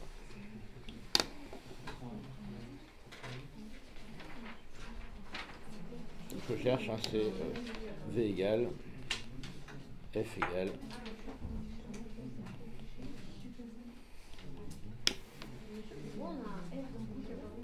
tout ça. Non, parce que c'est juste parce que je voulais trouver je voudrais que vous trouviez les solutions, mais que ça ne vous brûle pas avec le problème. Ça n'a rien à voir avec le problème. C'est un exercice. Je crois pas qu'on vous demandera autre chose que ces trois-là.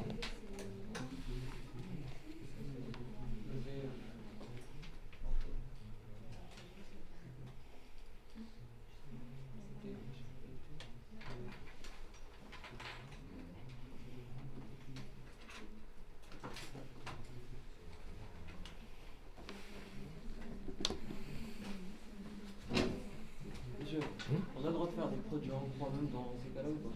Non mais c'est trivial, cherchez pas. Cherchez une fonction qui, quand vous la dérivez une fois, donne moins elle-même. Une fonction, quand vous la dérivez deux fois, donne elle-même. Et une fonction, vous la dérivez deux fois, elle donne moins elle-même. Cherchez vraiment pas loin. Et cherchez dans votre tête, dans le catalogue de fonctions que vous connaissez. Allez pas loin, c'est vraiment des fonctions faciles. Ouais, cherchez pas des choses compliquées, tournez dans votre tête le catalogue des fonctions que vous connaissez, celle qui, quand vous la dérivez deux fois, elle redonne elle-même, celle qui, quand vous la dérivez deux fois, redonne moins elle-même, celle que, quand vous la dérivez deux fois, elle donne moins elle-même. Enfin, je veux dire, c'est vraiment pas compliqué.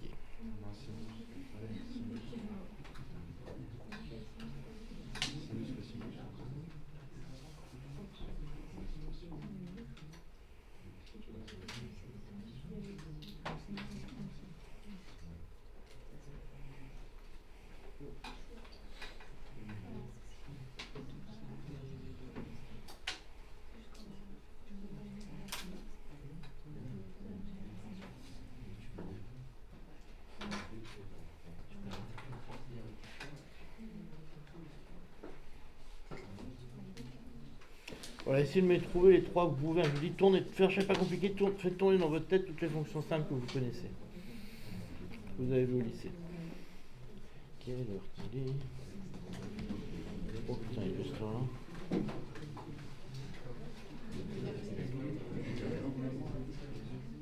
Ah, c'est la dérivée seconde.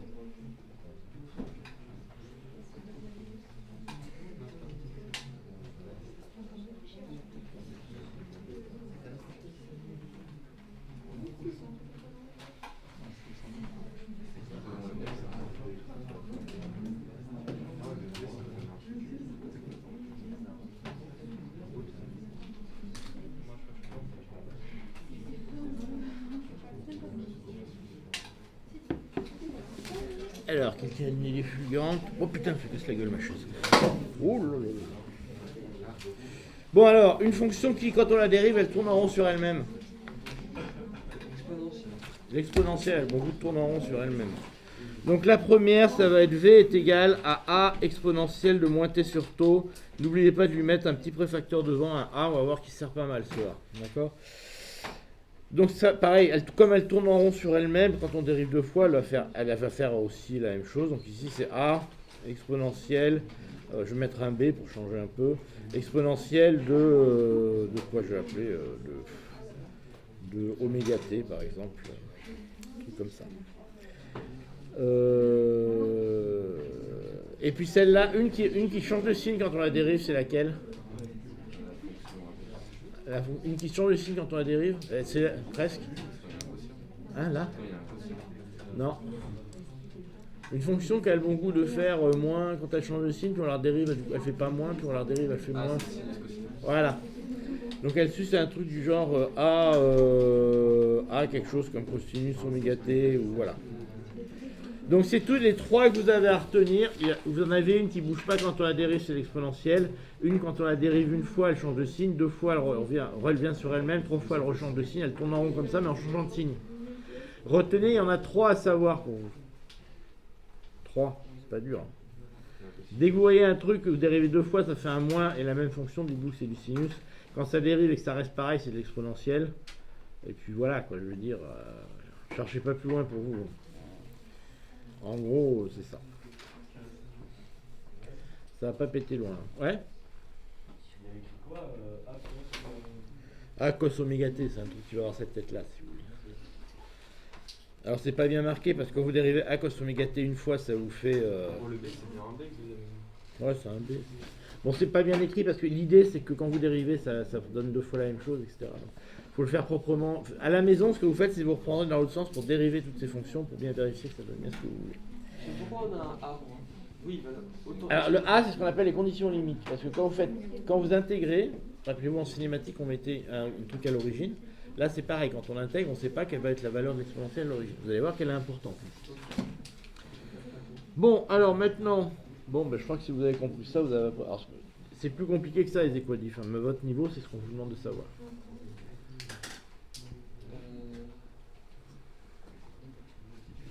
Bon, maintenant, ce qu'on a, solution générale, celle-là, solution particulière, celle-là. Sous état, en avant Guingamp, on dit que c'est la somme des deux. V plus V limite, donc V limite c'est taux fois G. Donc j'ai V de t. On dit que c'est la somme de la solution générale, A exponentielle de moins t sur taux, plus,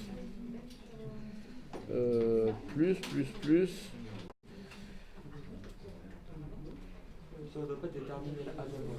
Non, elle est déterminée maintenant.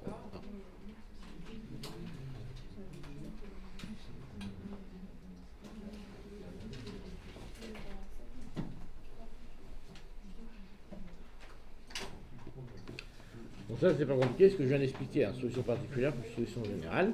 Ok.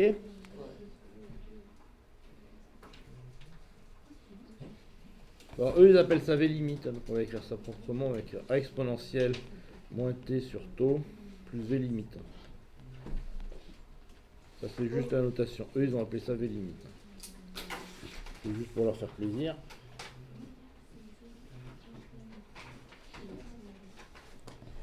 Alors après, ce que vous allez faire, c'est que, alors conditions limites, chose très importante que vous oubliez, important. Alors les conditions limites, alors quand vous avez cette équation-là, ça vous donne la forme de l'équation, de la solution. Si vous voulez aller plus loin, il faut faire les conditions limites. Ça, je suis capable de vous donner à la tête qu'elle a, la fonction. Non, si je veux aller la résoudre exactement, il faut que j'ai les conditions limites. Alors les conditions limites, une équation du premier degré, vous en avez une, deuxième degré, vous en avez deux, troisième degré, vous en avez trois, donc c'est pas dur de s'en souvenir. Ici, ce qu'on sait, c'est qu'à t égale 0, la vitesse est nulle. D'accord ? Donc de v de 0, c'est égal à 0, et v de 0, l'exponentielle de 0, ça fait combien ? 1. C'est égal à a plus taux sur g. D'accord ?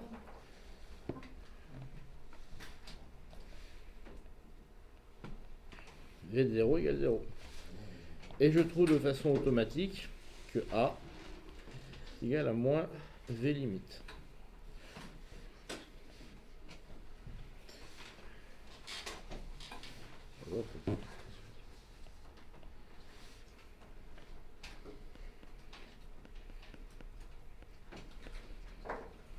D'accord ? Et vous remettez tout ça ensemble dans votre équation.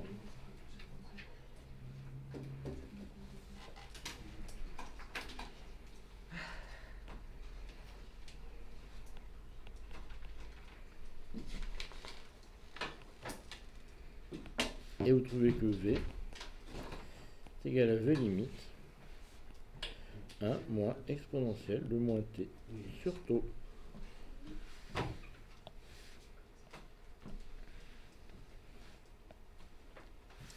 Bien, je veux tracer ce merdier.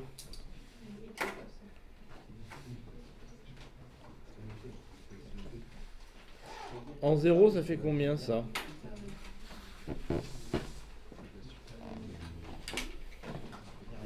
En 0, elle vaut quoi cette fonction? Ça vaut combien en 0? Ça vaut 0. En V égale infini, ça vaut quoi?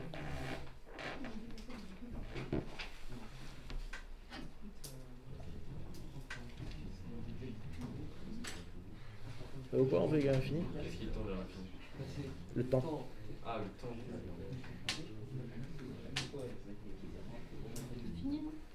Oh, je pensais le moins t sur taux à l'infini, ça vaut combien? Vers V limite. Ça tend vers V limite. Alors pourquoi on appelle ça un temps caractéristique? C'est parce qu'essentiellement vous le trouvez à la... Alors c'est pas exactement la moitié, c'est 1 sur E. Vous avez ici taux. Le temps, c'est le temps que vous prenez pour monter à peu près à la moitié de V limite. C'est pour ça qu'on appelle ça un temps caractéristique. C'est celui que vous trouvez dans les tas de trucs de temps caractéristique, dans les tas de trucs de la vie quotidienne, vous allez le trouver, même pour les, par exemple pour la radioactivité, ce qu'on appelle la demi-vie, quand on entend des 1000 ans à la radio pour la demi-vie ou pour la période, c'est ça. La période qu'on appelait avant la demi-vie pour un élément radioactif. Ça, c'est des équations que vous trouvez dans la désintégration nucléaire, par exemple. Dans plein de trucs, vous trouvez ce genre de trucs. La demi-vie, ben c'est ça, c'est le taux, vous trouvez ça dans les médicaments, vous trouvez ça dans plein de trucs. C'est ça, c'est ce temps de montée que vous avez là, ou de descente. D'accord. Donc c'est ça qu'on appelle la demi-vie. Donc voilà, les équations différentielles qui sont si difficiles, c'est uniquement ça. Donc c'est pas si difficile que ça. Par contre, reprenez ce problème parce que c'est un très classique et c'est franchement pas difficile. Les gens ils se font des nœuds au cerveau parce qu'il y a marqué équadif, mais si vous faites ça tranquillement, vous verrez que c'est pas dur. Bien, donc comme certains m'ont demandé la correction de l'exercice de 4, je vais la donner sur les transparents. Simplement, donc l'exercice de 4, c'est simplement le problème des deux masses à l'équilibre sur un triangle. Donc évidemment, si le triangle est isocèle, ben, on a un résultat trivial, hein, c'est qu'il faut que les deux masses soient égales pour que l'ensemble soit à l'équilibre. Donc on vérifiera qu'on obtient bien ça dans notre problème final. Donc c'est toujours la même chose. Je vais commencer par faire un gros dessin. Donc j'ai un triangle comme ça. Hop, hop. J'ai ici la masse M2. J'ai ici la masse M1. J'ai ici ma poulie. J'ai un câble qui passe là. Et je vais représenter maintenant mes forces. Donc ça, c'est première étape. Je fais un gros dessin sur lequel je représente mes forces. Donc les forces, c'est facile ici. J'ai une force que je vais appeler T1. J'ai ici une force que j'appelle T2. Et puis j'ai ici une force, le poids, donc c'est Mg2, enfin M2G, pardon. Le G, c'est toujours le même. Et c'est ici M1G. D'accord. Alors, du fait que j'ai un système qui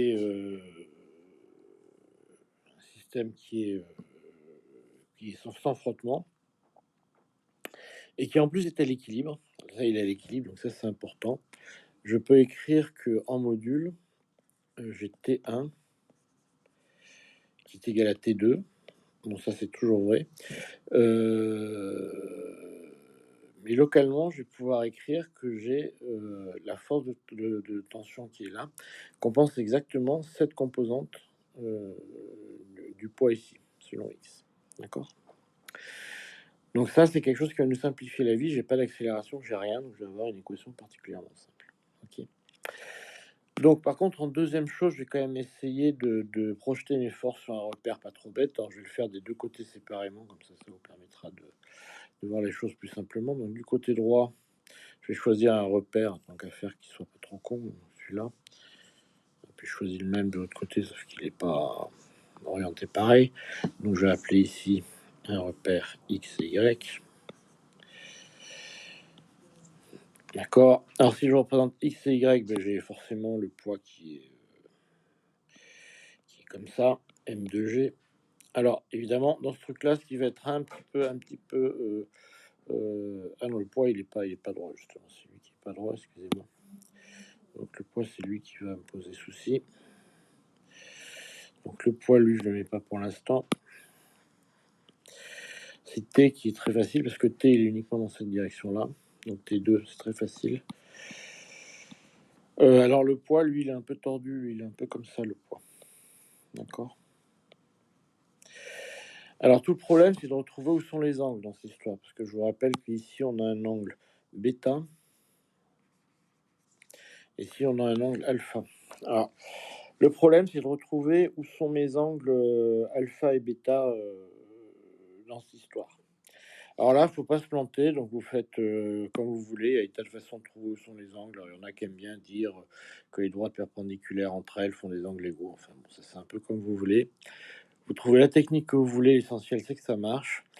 Et en fait, l'angle bêta, vous le retrouvez ici. Là, vous avez un nouveau bêta. Alors, si ça vous gêne, vous faites un gros dessin où vous voulez. Mais alors moi, la façon de faire, c'est de voir que si vous fermez l'angle bêta ici, vous imaginez que le poids, c'est un pendule qui est libre de bouger, si vous voulez. Si vous fermez cet angle-là et que vous imaginez que ça, c'est un pendule libre de bouger, ben, vous voyez que bêta, le poids va aussi se refermer sur cet axe-là. Donc, si vous fermez bêta ici, le pendule va se plaquer contre celle-là. Et au contraire, si vous ouvrez bêta, ben, ce pendule va se retrouver à 90 degrés de l'autre. Donc, c'est bien ici que vous avez bêta. Enfin, c'est ma façon de voir.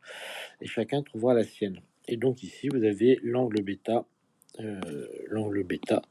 qui se retrouve bien ici. Ok. Alors maintenant, il faut que je rallume ça, sinon je ne vais plus avoir de batterie dans pas longtemps. Voilà. Et de ce côté, par contre, on va faire la même chose. Hein. Alors, donc là, j'avais dit que j'avais Y. Excusez-moi. Là, j'ai Y. Donc, de ce côté-là, je fais le même bazar. Donc j'appelle X', Y', c'est quand même pas le même repère. Et pareil, je mets mes forces, donc j'en ai une qui est facile, qui est dans ce sens-là, hein, c'est T1.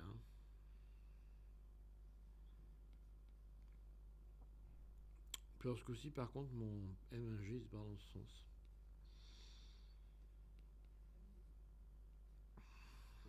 D'accord. Et puis alors après, ce qu'on peut regarder, alors où est le alpha par contre en fait, vous avez le même jeu, hein, le alpha il se retrouve au même endroit, c'est-à-dire qu'en fait le alpha dans ce dessin, le alpha il se retrouve là. Donc en fait le alpha il est au même endroit, il est là. Bon, donc une fois qu'on en est là, on va passer donc à la partie 3 donc, de notre technique de résolution de ce genre de problème. Et donc la première chose à faire, c'est simplement d'écrire la relation fondamentale de la dynamique sur les repères qu'on a introduits là et là, et qu'on retrouve là et là. Donc c'est particulièrement facile. Donc on a simplement, effectivement, on avait un qui est en train de se barrer comme ça, et l'autre qui se barre comme ça, enfin dans l'autre sens, mais vectoriellement, c'est pas les mêmes accélérations. Alors, par contre, ce qu'on va faire, dans les repères, j'ai oublié de mettre des noms, mais là, si on considère qu'on a ici X et Y, on a ici X', Y', n'oubliez pas que c'est pas les mêmes repères, hein, ils sont pas orientés pareil.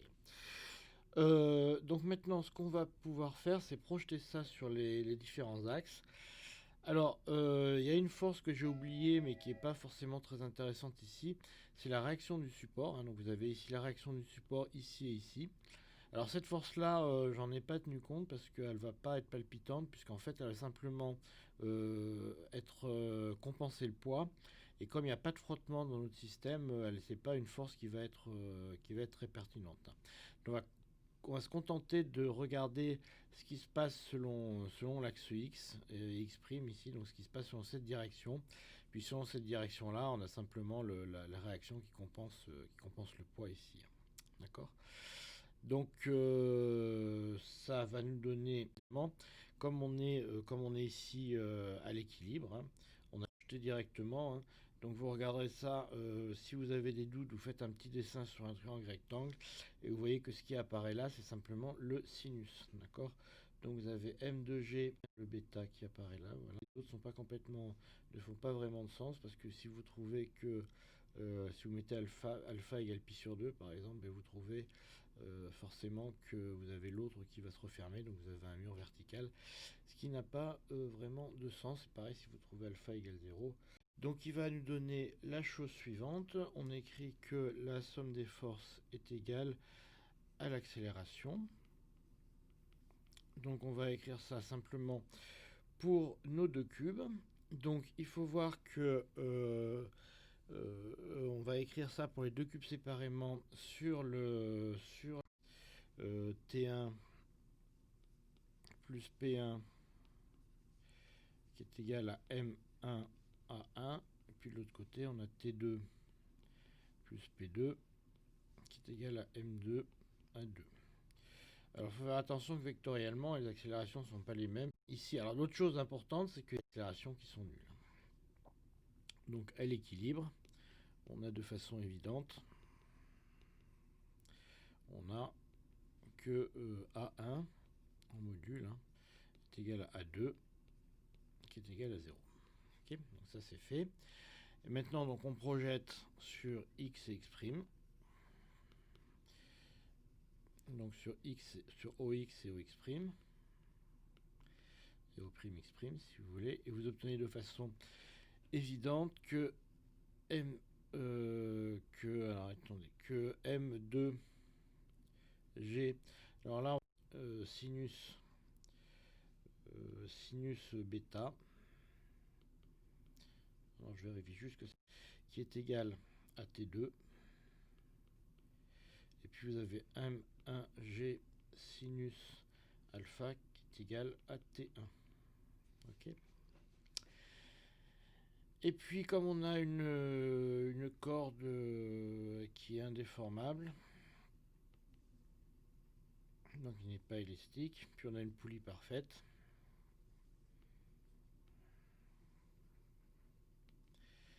et bien vous pouvez immédiatement en conclure que c'est ce qu'on a vu au début de l'énoncé, vous avez un module T1 qui est égal à T2. Et donc vous tirez immédiatement de cette relation-là que finalement M2 sinus bêta est égal à M1 sinus alpha. Et ça, c'est ce qu'on vous demandait de conclure. Donc vous voyez que c'est particulièrement simple. Donc si on considérait des mobiles en mouvement, ça serait évidemment un peu plus compliqué, puisque vous n'auriez pas T1 est égal, enfin vous aurez toujours T1 est égal à T2, mais vous n'auriez pas forcément cette relation-là, elle pourrait devenir fausse, puisque vous n'auriez pas T2 égale mg2 sinus bêta, parce que vous auriez quelque chose d'un peu plus compliqué à prendre en compte, parce que l'accélération serait non nulle. Alors vous pouvez vérifier que, évidemment, si vous avez alpha égale bêta, pour alpha égale bêta, vous trouvez évidemment que M1 est égal à M2. D'accord ? Bon, voilà, donc c'est tout ce qu'on pouvait dire cet exercice qui est en fait particulièrement simple. Donc on peut le réessayer en considérant qu'il y a une accélération, puis on peut calculer M1 et M2 pour qu'il y ait une accélération de temps ou des choses comme ça. Et là, quand on a des mouvements, ça devient un peu plus compliqué si on rajoute un mouvement et des frottements, puisque à ce moment-là, on n'a plus du tout que T1 est égal à mg sinus bêta et T2 égale mg sinus alpha. Voilà, je vous remercie.